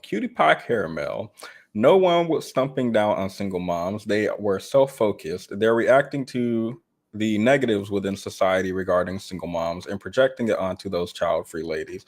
I think I would actually agree with that. And Yeah, I from think, what I saw, that's what I got from it. yeah. And what I noticed actually, because you brought it up, the responses to the child-free women have been like vicious attacks. I don't know if you were here when we played this man. He was saying like, we don't give a F if you child, like he was like vicious with it, in a way Can I that, just say, I hadn't heard of any men being involved in it. As far as I knew, it was just between the women, but I'm not surprised. That's a typical man answer. And again, that's all projection, because the idea of women being happy, childless, and even manless, you know, they don't like that. Right. So it has to be this thing of like, oh, you're miserable. Every woman that doesn't have a man or a child is miserable because you don't have a man or a child. It's like, no, we're actually doing great. And that's why someone like me is celebrating the child-free women along with them. it really calls into question I saw so many TikToks and they're almost like cookie cutter the same from men, not a lot from women with children, actually, just a couple I saw, but from men especially, I saw a lot of negativity, and a lot of you being 35 and 44 with no kids is not a flex. That just means nobody wanted you, or your coochie is trash, or you got an abortion, or some X, Y, or Z happened, and all type of insults. And meanwhile, I'm thinking in my mind, outside of this specific trend, right? What are men in general and women in general, society, like everybody, saying about the women in their 30s, 40s with kids? How do people treat these type of women in conversation, in podcast, online, in the barbershop, in school, anywhere you go, in your family? How do people talk about these people? I know in China they talk about like, never mind. Right, but as we think about how people treat these women in their 30s and 40s with kids, are they telling us about how these women are the pillars of the community and life givers, how valuable they are, and how we need to protect them and make sure they are provided for and unburdened and have a community? Is that how they talk about those women? Or do they call them leftovers? Do they call them used goods, hit the wall, undesirable, whatever? So we already know how men talk about women with kids, regardless of their age, women with kids. And as a matter of fact, I think that's one of the reasons why people doing this trend consider it a flex to not have children. Not only are they unsaddled by the responsibility of having, what is my refrigerator doing? That's the refrigerator making that Yeah, sound? like, girl, what? I hope it don't blow up. It sound like it popped the top to a pop. I hope it's making ice or so. I don't know what it's doing. But sorry, but yeah, it's a huge responsibility having children, but also, and they're free from that, but also they're free from the heavy-handed critique and hatred that society has for women with children, especially women with children who are single. So the fact that men are coming out with the, if you don't have kids and you're 30, that's not a flex, nobody in your time's running out, and blah blah blah, is wild to me. This feels like opposed to anything that I've ever seen men say on the internet ever in mass. But I did speak for a long time. Sorry, you can add your commentary. It's your show. Yeah, it's my show that you don't watch. You got theme song while I'm in the background. Oh yeah, y'all know I'm carrying y'all on my back. Okay. No, don't do that, please. Don't not for a black man. You know how I feel. The thing is, like I said, there's always that undertone behind any conflict between women, you gonna find a nigga. You know what I mean? And I do think that the fact that that song, and this is not me trying to blame that man, like how old is that song, right? That's just the nature of TikTok stuff. Old stuff will become new again or whatever, or it might be new. So I don't know. I don't follow that man. But there is something there where it can be construed, and I don't think it's not untrue that there is this element of I'm desirable to men because, and I'm not saying, I don't feel like that's something that necessarily has to be the primary focus of these people posting, because it's just a trend and a lot of people jump on and say, hey, this applies to me, so I'm going to jump onto this trend. However, the song being a, you know, love song or romantic interest song that's highlighting the desirability of this woman, and one of those things being the features, I do feel like that plays into that triggering for women where they're like, oh, I am not desirable because I have a child, whereas this woman is supposedly desirable in this situation because she doesn't have children, and now I'm feeling singled out, and now I'm feeling triggered, and now I have to do something. Well said. Well said. Eat it up then. Eat it up. Cereal and milk. Cereal and milk. I saw your I think it was a while ago, but you were talking about Dr. Umar. I think you did a great job. And I do recommend people go over there because I have not talked about it, and I don't know that I will. It's a level of niggatry that I'm like, I don't think I can handle. Listen, it was a frenzy over there. I was like, let me go ahead and just talk about it because everybody was just in a uproar about it. So that was the time I just hopped on it, and we did have a really interesting conversation. Okay. Well, thank you for joining. Thank you for your commentary. You can stay if you would like to, but I understand that you have some Themis and Thoth to get to watching. It was very important for you to watch it right now. I might pop up over there because he had mentioned it earlier when you was like, oh, vitamin come up. I'm like, okay, how I'm going to maneuver this? Because you'll never live this down. How do I join the Discord? There should be a link in the description on all my videos, including this one. It's very hot in there. It's popping.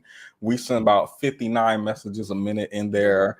It is it's all his fault. It be dead in there, and I'll be again carrying you on my back. There's times when I'll be like, here, Petty, here, Petty, here, Petty, here, Petty. Months, weeks, years go by. He don't say nothing. I'll be inboxing you and everything. He'll just straight up ignore you. But there's other people in there. I'm in there. Other people in there talk sometimes. So you want to get it popping, you're welcome to come. So yes, that is how you can join the Discord, the very hot Discord, passionate. But I'm going to play the rest of this video because I did promise y'all we would be out of here in under 2 hours. At the beginning of the stream, and we are reaching the 2-hour mark. So I want to make sure I keep my promises. You can stay. She's going to talk about why she doesn't have a ring, and I'm going to talk about marriage, and that's all. Well, I don't know nothing about that. Yeah, I don't either, but I'm going to talk about it. Yeah, but you know men control marriage. Let me see. That's not what men control. Hold on, I know exactly what men control. Where is it? There we go. Men control trees, women control fruit. Okay.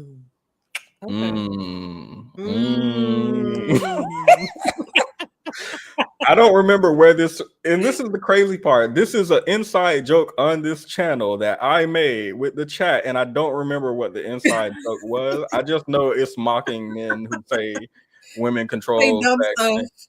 I don't remember the inside joke though. But just know women control, men control trees, women control fruit. I will keep that in mind. Y'all not ready for that though. Thank you again. I will be, I'll pop in and out because you don't even be knowing. You ain't even know before now. Okay. London sent you a super chat. She's carrying Petty on her back, but you can carry her book on. Now he had the link to the book. Because he on his job. He may not come when you want him, but he'll be there right on time. That's the book I was talking about earlier, y'all. It is an affordable price. Y'all can go over there and buy it paperback or I don't know if there's an ebook option still, but I remember there was one. It's an ebook option still. If you go in my page, if you go to my page description, all my links are there. Here she is. Here she is. You purchased this edition on August 19th, 2022, and then I moved out of my home like, It's telling you all your business, huh? whoa, hold up. What business y'all seeing over here? No, I'm talking about where you purchased it and all that. Thought y'all saw my last name up there. But Oh, anywho, Lord. it is over there on Amazon, and I did pin your channel in case they want to go over there and see what you talk about. Thank you. So, that being said, thank you again. I'm going to go ahead and continue. And you could get back to your very busy day of watching stream. I know it was very important for you to watch it right at this moment. You could not wait. My stream, like, gonna have to put it off to the side or something in the background. Anyway, thank you, Londa. I really appreciate the super chat. And I'm sure Vitamin will as well, but that is where her book is. Now, again, this woman's original video is making fun of women who are 25 plus posting to the 21 with no kids trend, and she says that your P word is just whack. Wet P word, certified freak. But she said she was joking. Now let's see what she has to say about a ring. Calm down. Whoa, she has the same wine glass and color of wine I have. But the ring comments are crazy. If y'all think that I'm delusional and I'm fucking crazy, like, I can't even imagine what the hell y'all are by thinking that a ring solidifies anything in a relationship. Like, Never mind. Let's let her. let me start by saying this. Just because you are married, just because you have a ring on your finger, that does not solidify anything in your life. The post had nothing to do with being married at all. But y'all came for the fact that me and my man are not married. Just because you are not married to somebody, that does not make y'all any less together. Because let me be honest. All right. Now, why am I so low? I feel like I used to be higher. The super chat is blocking me a little bit. So we're going to stay like this then. Yeah, that's what we'll do. Hold up. Maybe we can. Sure. So when it comes to the marry before you carry, right? I am a supporter of marry before you carry. I also agree with her. I do believe that a ring is not the thing that will save you from being a single mother, and it is not like you get married and then every problem goes away and you no longer have any issues and blah blah blah. Completely agree with her. You can be together without having a ring on your finger. All of this is true, and we in fact have talked about married women who will present their ring as a badge of honor while they're in a terrible marriage, but because they have a marriage, they see that as a sign of status and something to brag about, even if the marriage they are in is bad. With that being said, for someone to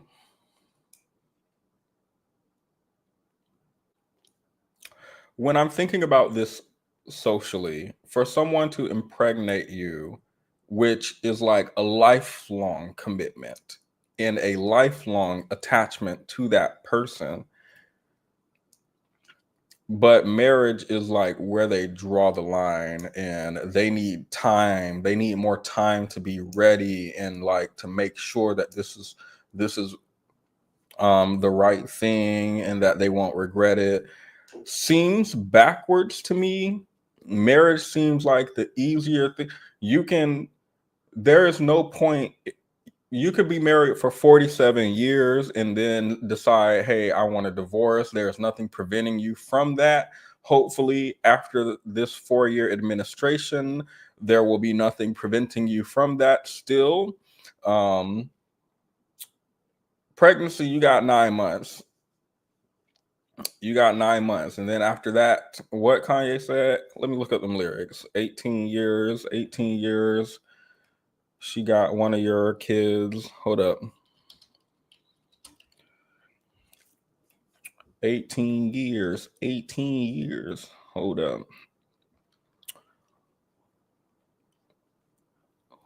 let's all look at it together. 18 years, and on the 18th birthday found out it wasn't he. 18 years. She got one of your kids, got you for 18 years. I know somebody paying child support for one of his kids. His baby mama car and crib is bigger than his. You'll see him on TV any given Sunday. Win the Super Bowl and drive off in the Hyundai. She was supposed to buy a shorty Tyco with your money. She went to the doctor, got lipo with your money. She walking around looking like Michael with your money. She got that insured Geico for your money. If you ain't no punk, holla, we won't prenup. Yeah, it's something that you need to have, because when she leave your ass, she gonna leave with half. 18 years. All right.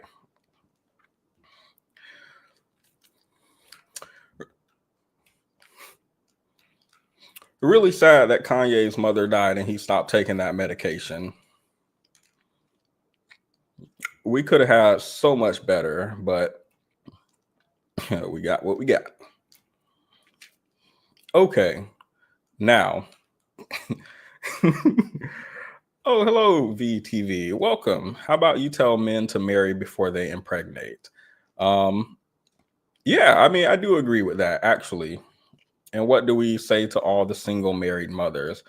No, I don't know if you all came in late, but I said earlier, I don't actually think a ring will stop a person from being a bad person. I don't think that it will make a man who's not taking care of his kids take care of his kids, nor do I think that being married is a resolution to issues that we talk about that single mothers have.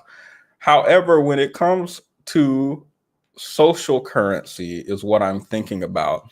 I'm trying to get into the mindset of someone who will impregnate someone without marrying them. And in my mind, this is a person who is like completely okay with having sex with you, but not committing to you. Because this feels like, in my mind, this feels like so easy. If we're going to have children together, marriage seems like nothing in terms of commitment when it comes to having a child with a person. Like a child, in my mind, is a lifelong commitment, not just 18 years, despite what Kanye says. It's a lifelong commitment. So in my mind, I'm like, why would someone make a lifelong commitment? And they are hesitant to make this commitment that you can actually break this contract at any time and decide, I no longer want to be with you. We could just co-parent or whatever, but I no longer want to be attached to you legally. And in my mind, it has to do with, number one, men not feeling an obligation to their children, actually, which Level Up Single Mom and I talked about earlier. I don't think men feel an obligation to their children. Even if they have children, I think it's easy for them to walk away, so they don't see it as a commitment in the same way women do. But number two, they like having sex, and this is something that happens when you have sex with someone, and that pleasure does not require you to commit to someone in the way that marriage does. So the idea that someone likes pleasure from you, and they also don't feel like a child is a real commitment. Not saying I know this woman's boyfriend personally, or any of the women who are like stitching this and critiquing this trend, but they're not willing to do the thing that is socially saying, I'm committed to you and us and our relationship succeeding, says something to me. No, I don't believe marriage will save you. I don't believe the ring will save you. But I do believe that someone's decision to or not to marry you does say something about whether or not they feel committed to you and how much they care about you. Especially if there are like children involved and they are completely comfortable with that. So yeah, hopefully it doesn't seem like I'm blaming the single mother in these cases. Men control. Okay, let me take that off the screen. Now, also welcome, and don't forget to leave a like, V. Acapella covers can be copyrighted too. I hope not. Let them come and try and take my singing. Let me replay what she said because I forgot. I think she was just saying that a ring don't mean nothing and y'all can be married single mothers. And I agree with her. But I'm calling into question the character of someone who's okay impregnating you but not marrying you. I will call that into question. Like, are there downsides to marriage? Actually, I think it makes it easier for, like, if someone dies, for example, I think it's easier because you're connected to someone legally, like who your beneficiaries are and stuff like that. Like there's that aspect. I don't actually know. I think it's beneficial for you tax wise. I don't know that there is a detriment to being married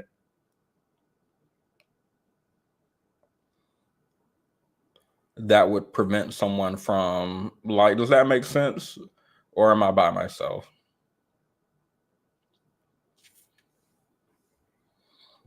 No.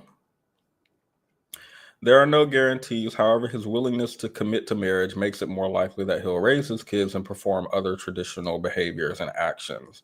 Like, I'm trying to, hopefully I'm explaining this well, and I'll like wrap it up and then we can finish her video.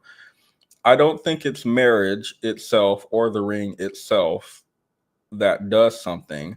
I think for someone to want to marry you prior to you having children with them or whatever, or want to marry you, period, even if you don't have children together, I think in my mind, there's an entire worldview behind their decision to marry you or not to marry you. And the worldview behind the person who chooses to marry you, I believe, would be someone who is more committed to you versus not. It's not going to solve all your problems. I don't believe so. But yeah. Okay, I got my like from VTV. Thank you. And a kiss. Mwah. Thank you. So I'm satisfied. I think I explained it well. Yay. Because I got to like, period. All right, let's continue. I've heard some horror stories about hoes who are married with kids. The fact that I'm even getting comments like this is insane. Like, because what? It would have been okay for me to say something like that as long as I had a ring on my finger. What would y'all have said if I was married? Like, this is why this comment literally has nothing to do with the post. Like, y'all could have said so much other stuff. First of all, Okay, I think she was just hit. I think she felt hit. No, it wasn't she felt hit. They were in her comments. They were tearing her up in them comments. And I wish I could show them to y'all, but she turned her comments off on those two videos. So, and then I went to her profile and like I've been to her page before. She has twins and her babies are cute and her man is, well, it doesn't matter if her man's cute. I think she looks beautiful. Her children are like so cute. Jaylee, Jersey. Oh, Jaylee.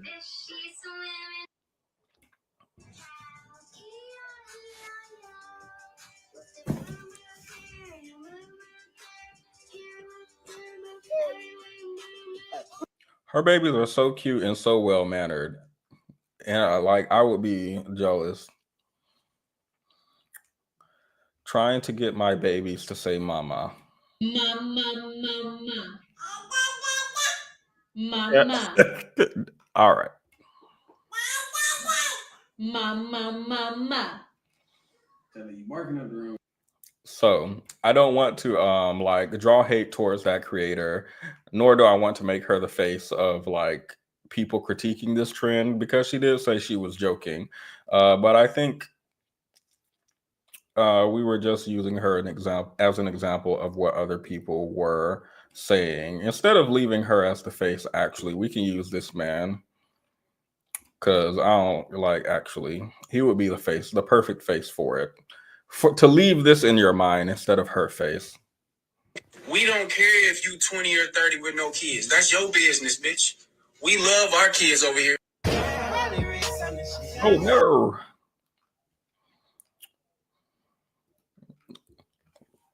The way that I was about to get my stream copyright, I had to look for that mute button quickly. So just have his face in your mind. If you're thinking about people critiquing this trend, Lala Milan. That name sounds so familiar. Did Lala Milan say something? Hold up. Or is this a reference that I'm missing? Oh, Lala Milan is 35 with no kids. Wait, that's Lala Milan. This is Lala Milan? Is this the woman we just watched? No, that's different. Wait. Does she have kids? I'm confused. Quick slide into So yeah, I do think she felt hurt. I do think single mothers feel hurt with this trend, and some married mothers, and apparently some fathers and some non-fathers as well feel hit with this trend because this is saying something about single motherhood. On one hand, I think the single mothers are triggered because this says we're saying something about single motherhood, and the thing we're saying is that this is stressful, hard, and diabolical. And I think even though that's not directly attacking single moms, I miss the humor. Okay, my bad. I'm just like my bad. It's because I started taking that medication to get my mind right. That Wellbutrin. I can no longer laugh at jokes. Anyway. I think they feel hit because, as Vitamin said, there's a sort of attack from all sides, and they are berated by everyone in society and kind of beat down. And so, when this trend comes out, I do think it would trigger people, like even if it's not directly attacking someone. That's why I think it would trigger the single mothers. I think it triggers the single men because when they're talking about how you're disgusting and dirty 35-year-old with kids and no man wants you, no man wants that. I think they like having that control and that tactic to use against older women and women with kids, and they don't like losing their control. So they don't like to see it. That's why Kevin Samuels, he used to have these buttons he would press to make fun of women. When they would come up and say, oh, I have a PhD, I have my doctorate, he would play the button and it'd be like, I'm a PhD. I'm an independent woman. They see being educated, being wealthy, and being independent as like negatives because this doesn't allow them to control you. It doesn't allow them to berate you in a legitimate way because why are you? So we're berating people for not being single mothers now? And like there were people who were like, yeah, but you had an abortion, so you can't do this trend, or you're not actually like a part. And I'm like, okay, so are we shaming people for being with someone and like, okay, you fooled me, but I'm not going to like be attached to you for life? Like, I don't quite understand the shaming towards these women by men in particular, but they're trying, and it sounds stupid. So I think they like the women with kids and the vulnerable women that they can make fun of and manipulate and use. And they don't like that women are kind of waking up to that. Those are my thoughts. I'm going to play my interlude, and then we can have a brief after show where I show you guys some stuff that I really think you should see. Oh, be sure to like. See you on the other side. I would have been swallowed up. Have you ever been swallowed up? Swallowed up. Have you ever been swallowed up? Swallowed up. Have you ever been swallowed up? Been swallowed up. Been swallowed up. Been swallowed up. Swallowed up. Have you ever been swallowed up? Swallowed up. Been swallowed up. Swallowed up. Been swallowed up. Swallowed up. Swallowed up. Swallowed. Been swallowed up. Swallowed. Swallowed up. Have you ever been swallowed up? Have you ever gone through a time of swallowing where everything was overwhelming and out of pocket? As soon as I saw TD Jakes with Diddy, that clip of him saying swallowed up and talk about, hold up, because he was talking about in the closet. He was talking about in the closet, being in the closet, and how you got to keep it in the closet. You can't come out. Let me see if I can find the full thing. I always have to come back and watch this periodically. All right, let's see what he's saying.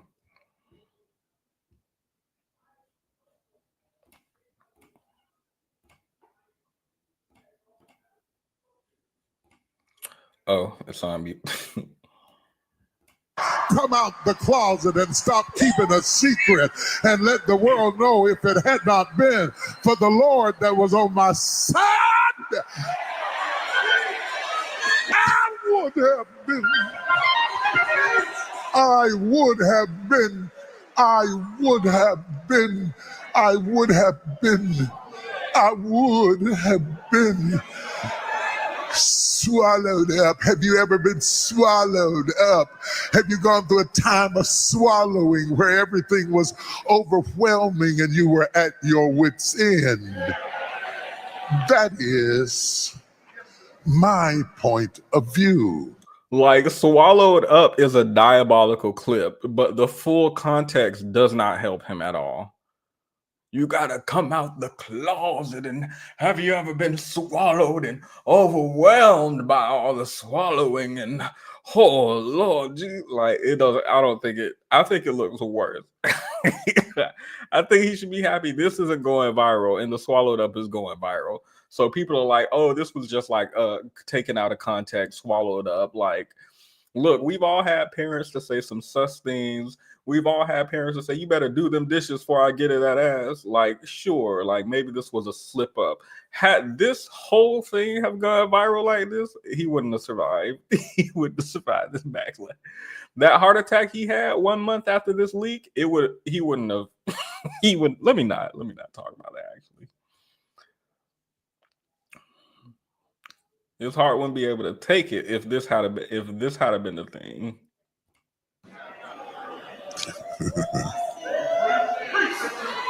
Yes, preach. Somebody said preach. The closet door is hot. You got to come up out that closet. It is hot up in that closet. It is hot. People getting swallowed up in that closet. You got to come out. Come out to Jesus. Because my point of view in the Easter story is relational. He said Easter story. Is Jonah the Easter story? Jonah was swallowed by the whale. It's not the Easter story. He is not talking about the way. No. All right, let me let him preach. No. But from God's perspective, it is quite transactional. All right. I forgot about that. I'm done. I'm done. I forgot. Not transactional. Okay, it's only 10 more seconds. We can do this. The word redemption is in its nature transactional. Okay. Always good to come back to that one. That just put me in a good mood. Always. I do have some memes for you, ladies and gentlemen, today. But before we look at memes, let me show you what my friend sent me. I think this is important. You guys remember Roseanne? Let me show you something. Because I want to show it to y'all how I saw it, okay? Now, I want you guys to look at this man, right? You don't have to look too closely. I just want you to glance at him. Tell me what you think. Do you think he's a handsome man? Do you think this is an attractive man? You know, I'm not saying he doesn't have to be the sexiest man. I'm just asking, do you think he's attractive, unattractive? What? Just give me a general thought in the comments. It's not AI. It's not AI, Dita. This isn't a trick, by the way. This isn't like a spot the difference or something like what. It's not anything like that. Like, it's not AI. That's not the thing. An 8. I didn't say rate him. His lips are too thin. Nah, we're saying not attractive.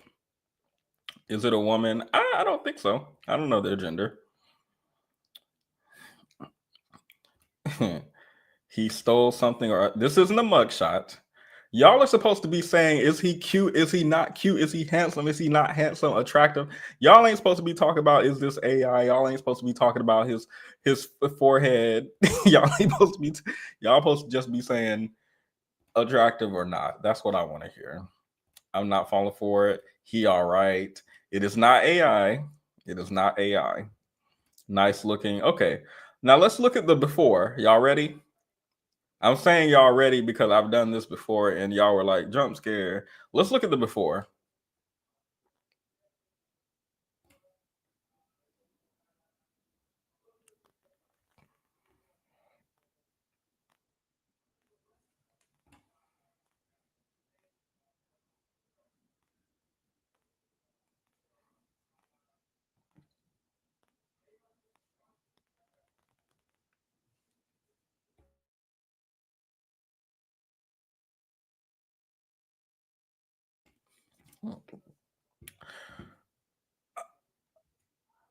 All right.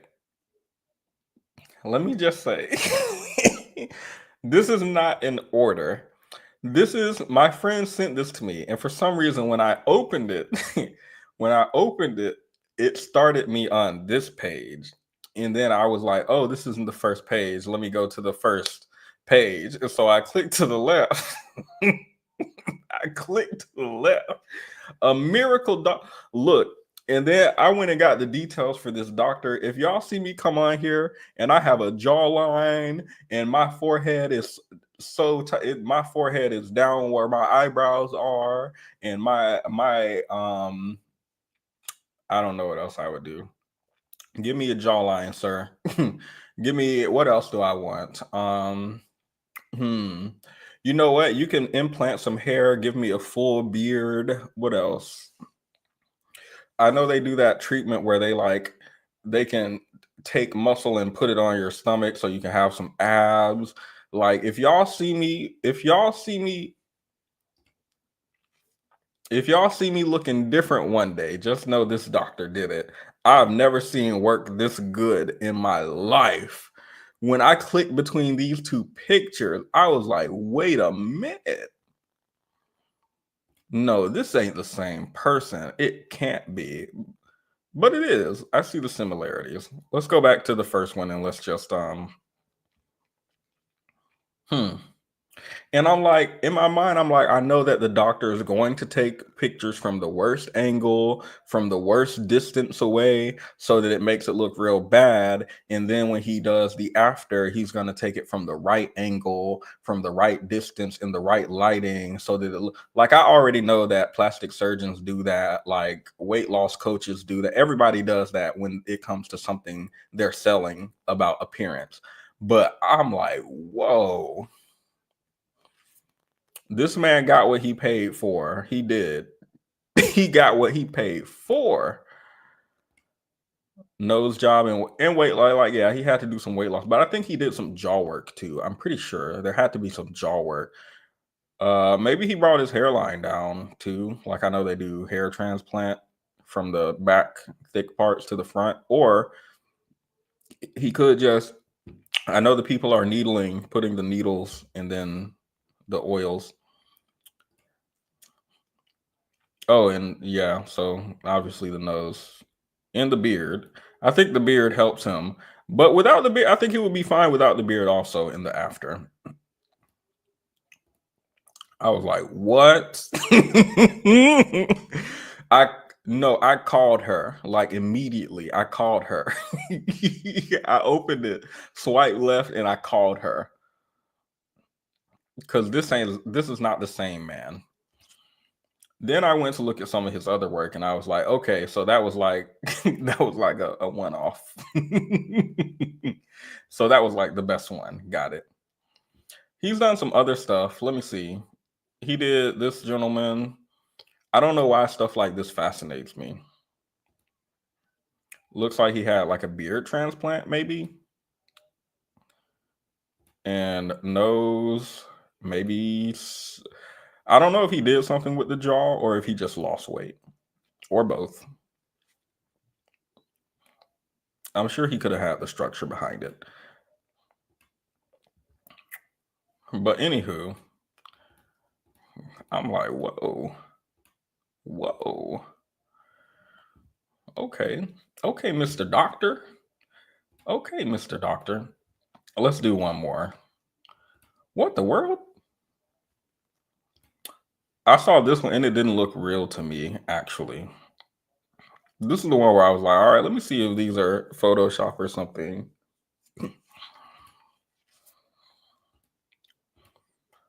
I'm like, like it can't be this. I'm like, wait, this is the way I look. I was like, no, this can't be.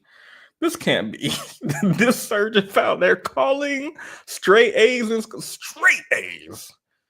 Straight A's. Why feel hurt if you're happy with your life? I think this was about the single moms earlier. I don't know if I put this on the screen or not, but I think this is a rhetorical question. But thank you for the super chat. He did redo his jawline.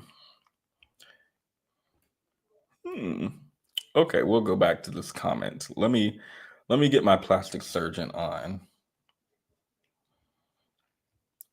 Are there any more that stick out? Oh, here was the one I saw where I was like, okay, so he's not he's all right. So like, yeah, this is only 2 weeks post-op though. Let me go and find the one that was 2 years. He did another older lady, but it was like a 2-year difference. And I was like, okay. Most of the ones that we saw, by the way, are like a 1, 2, or 3 year difference.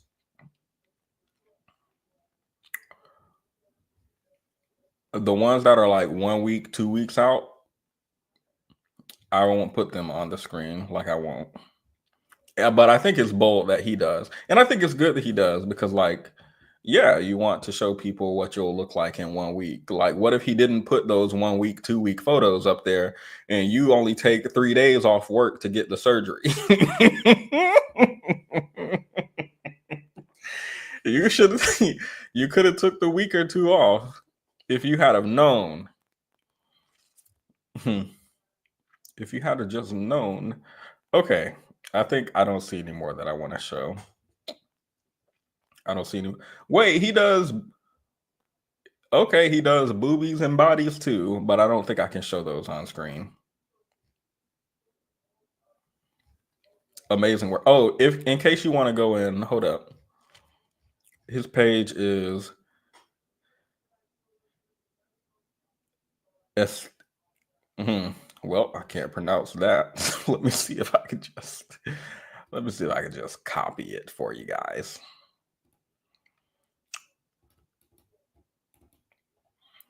Okay, I'll copy it and post it. I'm not saying that this for y'all to go get plastic surgery. I'm just saying if you're like curious like me and you like going through stuff like that, it's like my pimple popper. This for me is like watching pimple popper. Maybe that explains it. Okay, enough about that. Now we have some other things to look at. Like this husband and bride. What do we think about the fit? How do we feel about the fit, ladies and gentlemen? Cat eye surgery? What he do with all that nose meat? He's sucking on it in the back. I don't know. Somebody said, who gonna tell her this has to be a lavender wedding? I went 90 miles per hour in the express lane to the comments. Me marrying my gay best friend because I had enough. Wait, do y'all think he's... Hold up. I'm happy if they're happy. I'm happy if they're happy. Got it. What else is over here?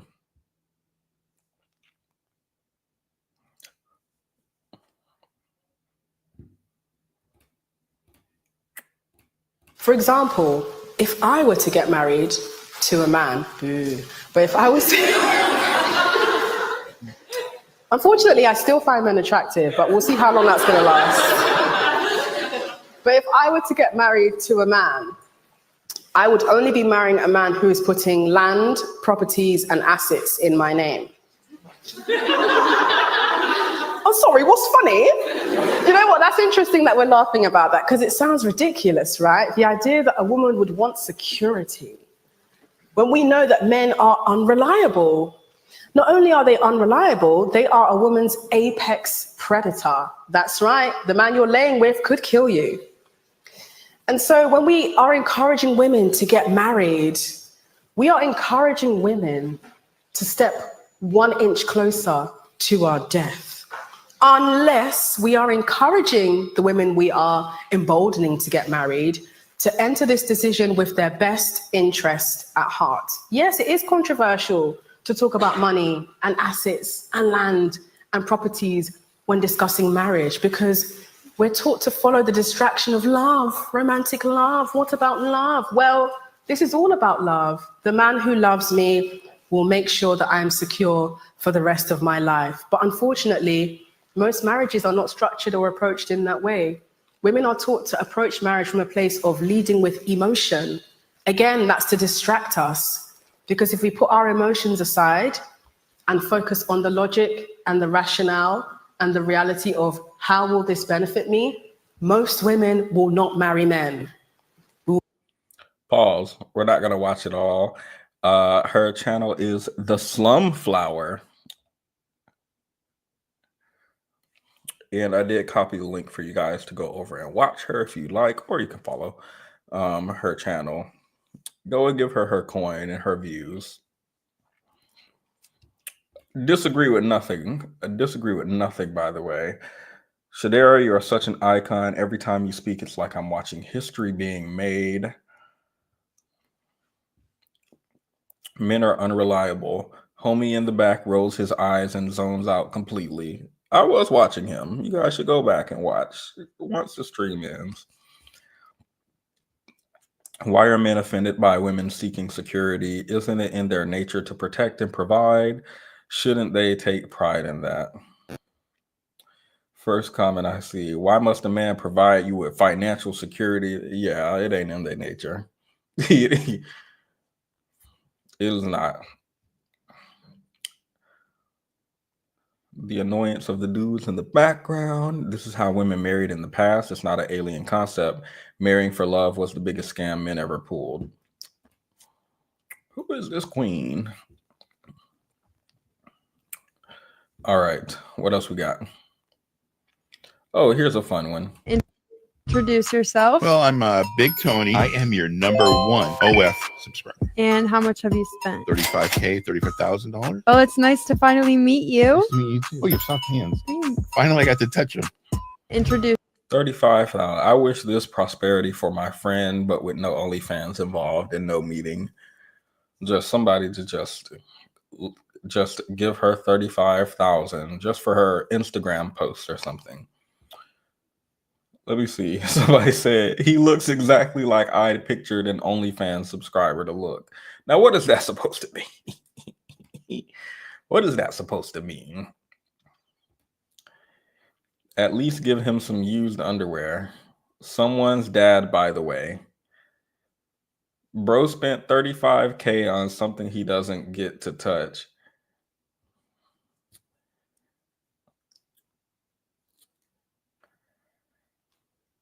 Honest question to all men here. How would you treat a woman who spent 35K on you just showing how God made you and having fun? They all hate that this will never happen. I know. I do think men are jealous, actually. I do think men are jealous. I know they're like, I wish. Yeah, the way they were mad on that last post about having to provide. I do actually think they're jealous. Funny how he looks calm, but she looks uncomfortable. I would be uncomfortable too. I would be very uncomfortable. I've read all types of stories. I won't get into them now, and they're pretty graphic, about men who donate to an extreme amount of money that they don't even have sometimes to a OnlyFans or a model or a singer or actress who they've never met, go to all her shows, stalking her. I'll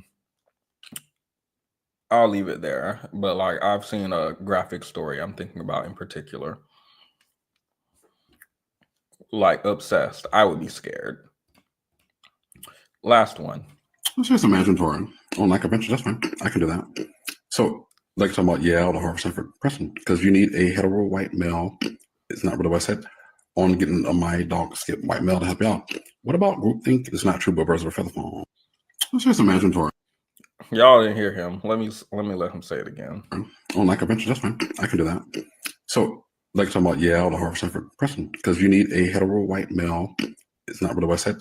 On getting a my dog skip white male to help you out. What about groupthink? It's not true, but birds of a feather fall.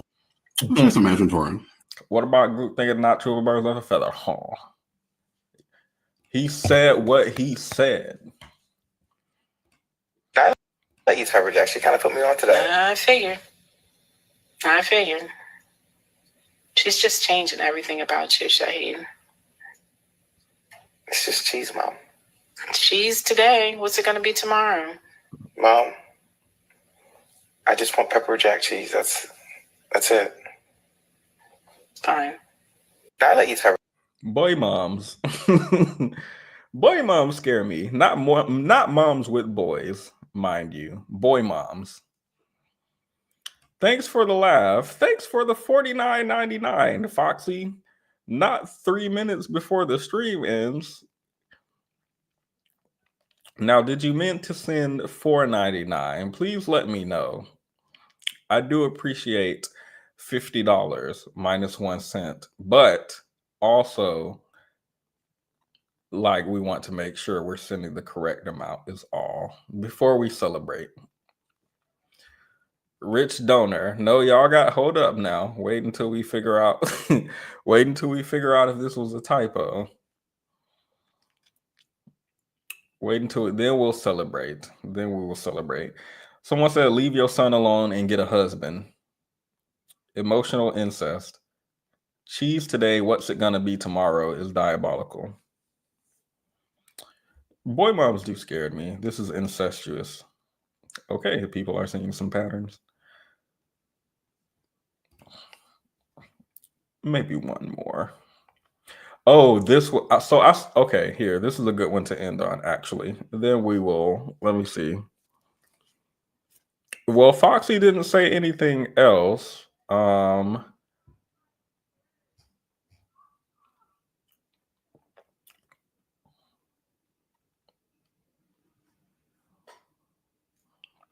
So we're going to assume this is intentional. Thank you for the $49.99, Foxy Brioxy. Thanks for the laughs. Short, concise, to the point. You are welcome for the laughs. I am not about to be serious at any point during this administration. Like I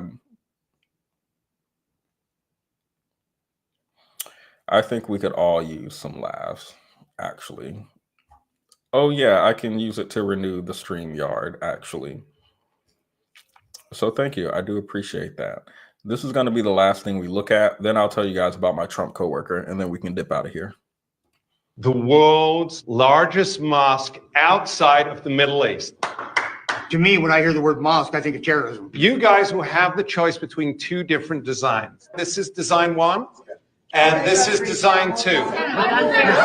So who here supports design 1? Nobody. Okay, so you're all for design 2. We don't want either one. You don't like this construction. Tell me about your dream mosque. There is no dream mosque. We don't want a mosque. Mosque, as soon as you said mosque, you ruined it. Oh, no. I didn't imply anybody. I'm just pausing to say, by the way, I went to research and this was real. This was a real town meeting. These are not like paid actors. These are actual people in a town. Everybody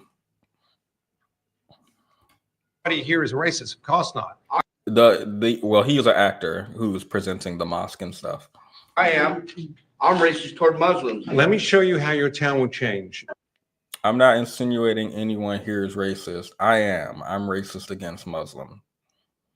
Oh, hell, you're fucking kidding me, right? You change the name on that, and I guarantee you're going to have a fight in your hands. There ain't a goddamn thing about that we like. This town's lucky to have black people in it. Yeah, of course you're lucky to have black people. They add a lot to the society. Don't be ashamed. He's saying there's black people in Kingman that aren't welcome there either, but we tolerate them. You are triggered, and you are feeling some anger. You're pulling the trigger harder now. We don't want to hear that shit. You really think this is calming us? This will calm if It's you not close calming your us. eyes. It's pissing us off. I understand exactly why there was told no weapons here. Why is that, sir? Because you come down here and open your mouth and say this kind of shit in front of us, Arizonites, somebody's going to get hurt.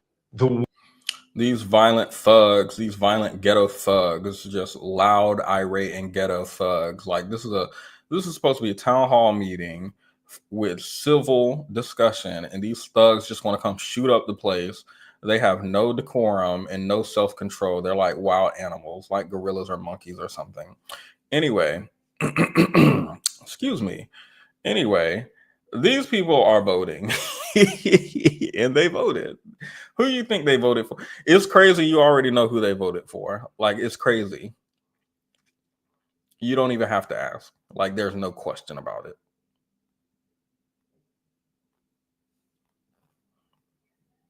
And only one of them people said they were racist. The other ones think they're not.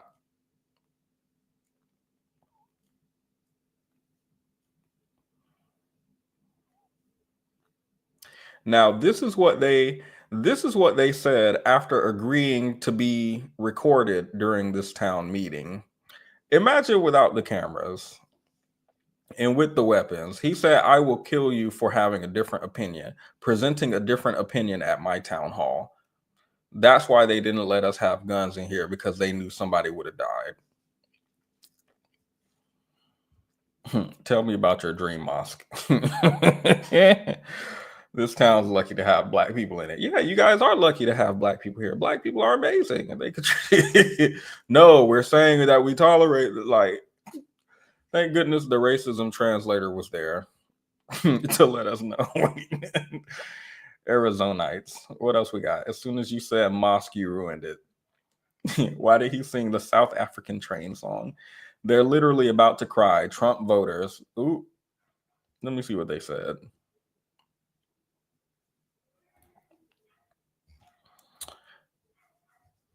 Oh no.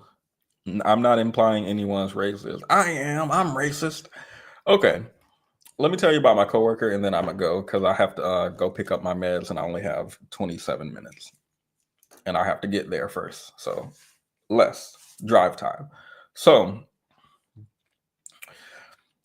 Tuesday, I went to one of my clients. Y'all know I'm a traveling janitor, so I travel to hospitals across the country. I sweep the floors, mop the floors, and sometimes we have this big machine we'll use to buff and wax the floors.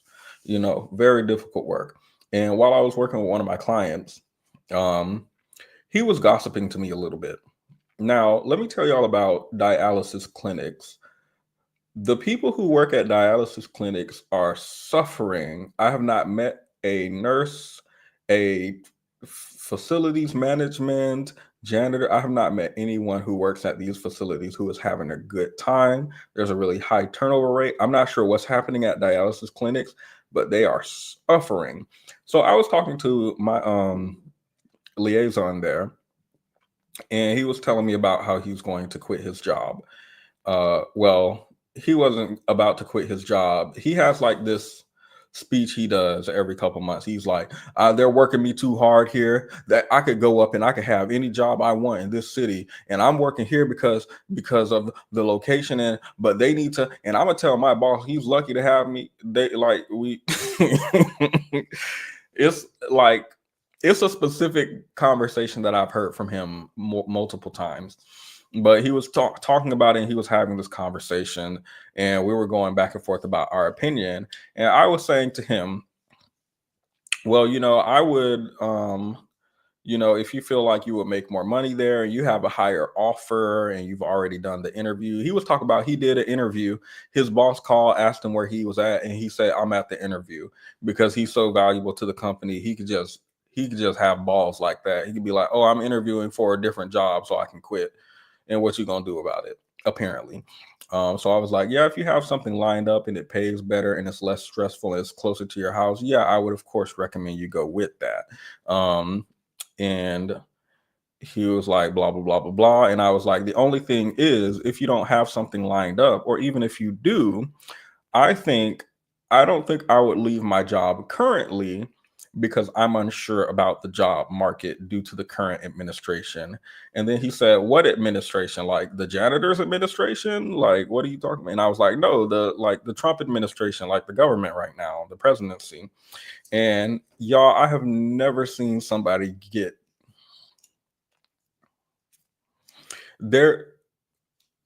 there's a certain aura when someone gets upset, but they don't like overtly make it known that they're upset.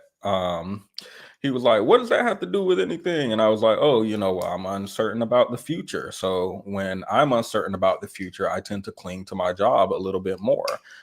Even if I did have another job lined up that I could go and get that paid more, something like that, I would be there as a probationary employee, whereas I have time in here and I have like seniority. That's the word I use. I have seniority here and I have length of time here.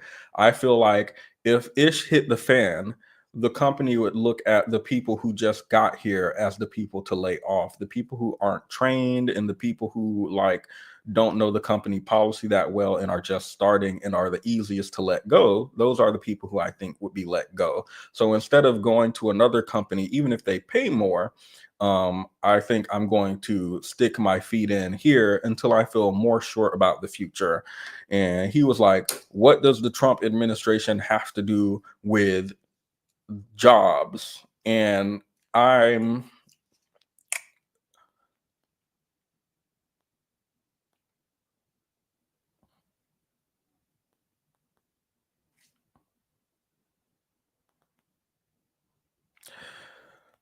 sorry. What does the Trump administration have to do with jobs?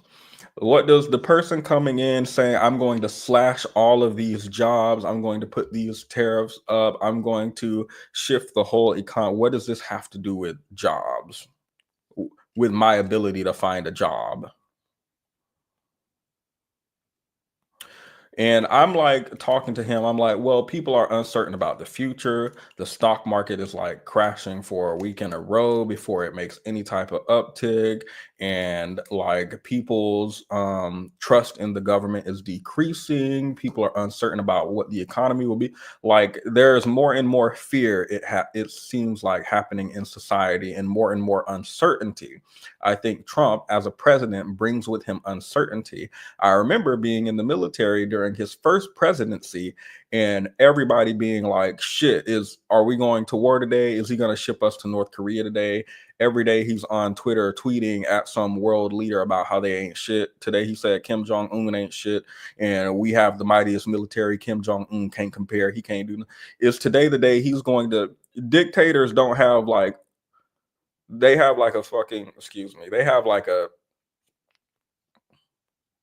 big ego. Like they have something to prove in my mind. I don't think we should be like, and remember at the time, what Trump's doing right now was not normal. Like tweeting all that. I think he was doing like 7 something tweets a day. And like having a really just a big lack of decorum in a way that no world leader has ever had before, at least here. So we were like, are we going to go to war today? Is today going to be the day where we like piss some nation off? Or is today going to be the day where Trump decides he wants to show his balls to another nation and he's going to send us over to do something somewhere? And that type of uncertainty, I don't like, and I don't think anyone likes generally. Girl, who is? Oh, I'm streaming on Twitch right now, by the way. This was my first time streaming on too. And I just got a spam comment on Twitch, but I don't think you guys can see that on YouTube. See both chats. So I was like, yeah, I don't think the economy likes uncertainty. I don't think the stock market, likes uncertainty. I don't think businesses, corporations like uncertainty. I don't think there is nothing in the world that makes me think any group of people like uncertainty when it comes to whether they can afford something, whether they'll have a job tomorrow, whether blah, blah, blah, blah, blah. And he like could not figure out why I thought that the sitting president would have any effect on jobs.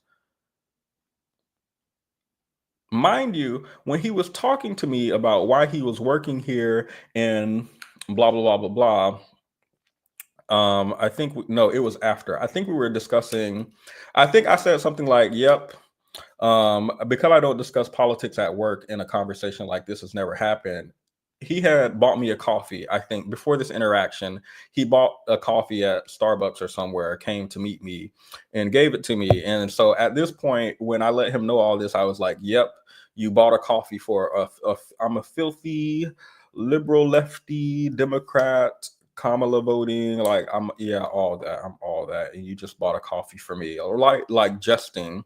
And so after this, he's like telling me about how during I think during the Biden presidency, how he was uncertain about his job. And the reason he voted for Trump is because when Trump was president last time, all he knows is it was so many jobs out there for him. And he had such an easy time getting all these jobs or something. And then when Biden became presidency, all the jobs just go away and there was no job and it was so hard for him. And I didn't mention, like, I don't know, a big giant disease or something that hit the world and shut down the economy that might have happened at the beginning of Biden's presidency. I didn't say anything about that, but I did bring it up afterwards because I was like, okay, you're arguing with me about how the president has no effect on the job market, and like immediately after you're telling me about how actually Biden's economy caused the job market to be so poor that you couldn't afford the job. And like, as I'm talking to him, I'm like, this makes no logical sense. Like, what you said 3 seconds ago doesn't add up with what you're saying now, and what you're saying now doesn't add up with what you're saying after, and blah, blah, blah. This is all in my head, though. I don't say this to him. I don't say you don't make sense and you're contradicting yourself. Didn't you just say blah, blah, blah? I don't say any of this out loud. I just think it in my head. It's something that I've already thought before about Trump supporters, and this only like reaffirms beliefs that I already have seen and have already experienced and already knew. And then at the end of this argument, I think he was trying to get a rise out of me because what he was trying to point out was that he doesn't care who I voted for. What? I don't care if you're a Democrat. I don't care who you voted for. You brought up that you voted for, and I don't even care about that. And he was like, it's you guys who care about that. You guys are care about it. And I was like, oh no, I don't actually care, like, for work purposes. And he was like, you're the one who brought up, I didn't bring up politics. You're the one who brought up politics. And I was like, well, yeah, because you asked me about the job market. It's not like we've talked about politics in any capacity at any other point in work. It doesn't affect what job I do here. It doesn't affect Donald Trump being in office, doesn't affect how I sweep the floor, nor does it affect how much mess is on the floor, nor like there's not a direct impact like that. But the question you asked me had to do with you going to get a job. And my answer was uncertainty about the economy, which is a direct impact of Trump's presidency and his administration, even if you don't believe that. So it took us like a long time to get here, but this is all like a 45 or hour long conversation, by the way. And it was like at the end of the day. So I was already ready to, I had already done my work. I already swept and mopped. Now I'm just ready to leave. Y'all, I'm a good janitor, but yes, I'm going to leave this up, by the way. I'm just wrapping up here. I guess I'll just get that medication tomorrow. But I think he had a desire to be the person who doesn't care about politics, and he kept trying to reiterate, I don't even care. I didn't even bring up politics. I don't even care that I didn't bring up who you voted for. I don't care if you voted for Kamala. I would get you a coffee anyway. And like he wanted, I don't know why he desperately wanted to communicate to me that like he doesn't care about who I voted for. But I've noticed that with Trump supporters. And also he was like trying to shame, like, you're the one who said, well, are you the type, so what would you do if your friend voted for Trump, and how would you? And I was like, yeah, if my friend voted for Trump, then I would be like, oh, well, I probably don't want you in the friend group, or I can't be friends with you. And he was like, just because someone voted differently? And I was like, well, no, the reason you're voting for this has to do with hopefully you don't just go and vote just because you just want egg prices to go down or something silly. Like, hopefully you have an entire worldview that informs who you vote for. Maybe you believe in women's rights or LGBT rights, and you think that this administration will harm those rights, so you want to vote for the person who's in your best interest.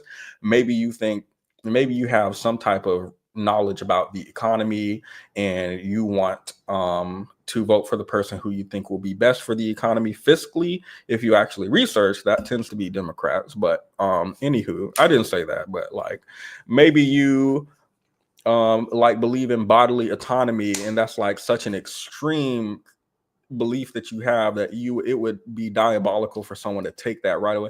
Like, these are entire belief systems that are different. It's not like I just went out and cast a vote because So I'm not like unfriending someone because of who they voted for, because you might have voted for, I don't know, Bernie Sanders instead of Hillary Clinton or something. And like, I wouldn't put you down for that, depending on your beliefs and why you did that. But when you vote across the line, you're like, you have an entire worldview that's different from me. And that's where the, okay, this friendship doesn't work comes from. Like, it's not like just the vote. And again, this is like a 45 to an hour long conversation where I explained like basic concepts that everyone knows.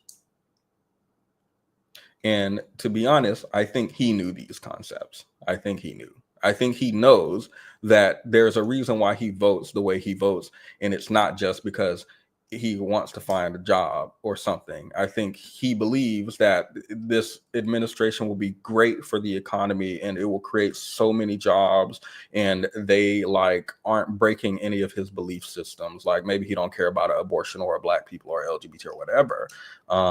So I think he already knows that, but I don't know why in my mind, they like play ignorant about it. And they're like, wow, you're just because of a vote. And I felt that need in him. And I feel this need when I speak to or see Trump supporters speak to anyone left-leaning Democrat or whatever. There's like this need to communicate that they have the high ground, because I would never cut off someone just because of how they voted. I thought you lefties were the inclusive ones, and here you are saying that. Like, I don't know what it is about them that makes them want to be that and say that and do that, but it's in them. And I think it bothered him. Like, I think it bothers them when you don't take the bait, and I don't think I took the bait at any point.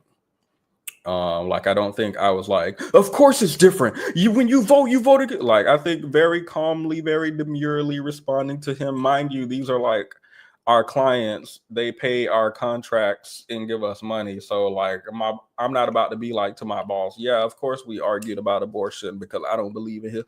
Like, ain't nobody got time for that. I'm trying to keep my job in this administration. That's what I'm trying to do. So but yeah, very calm, very demure discussion. I don't think I got heightened.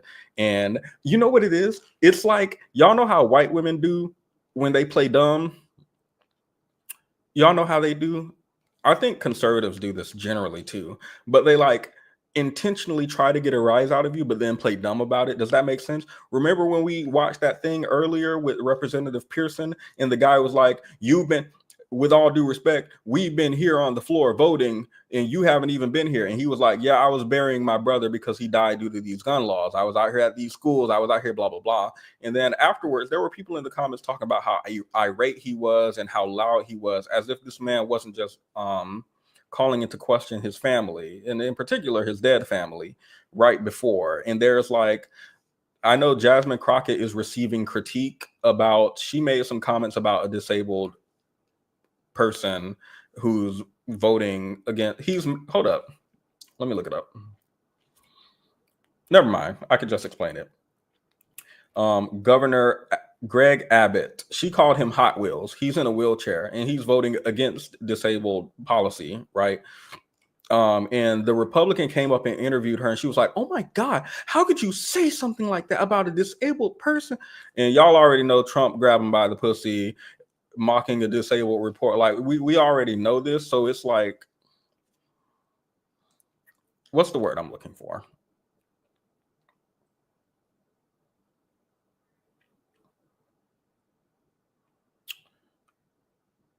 It's like, why intentionally do stuff to get a rise out of me? And then when you get a rise out of me, you're like confused. Play confused. I think that's what I was doing. I think I was like, oh my God, yeah, I mean, wait, you wouldn't cut off someone who had like an entirely different worldview than you? I mean, it just seemed like a simple concept to me, but I mean, I guess I could try to explain it to you.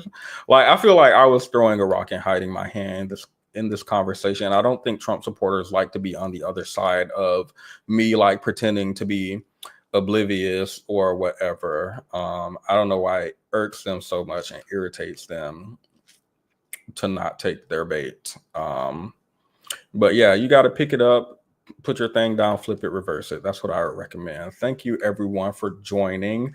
I'm going to try to make it to the pharmacy in 9 minutes. They are 3 minutes away. I'm going to be the person walking in 5 minutes before close.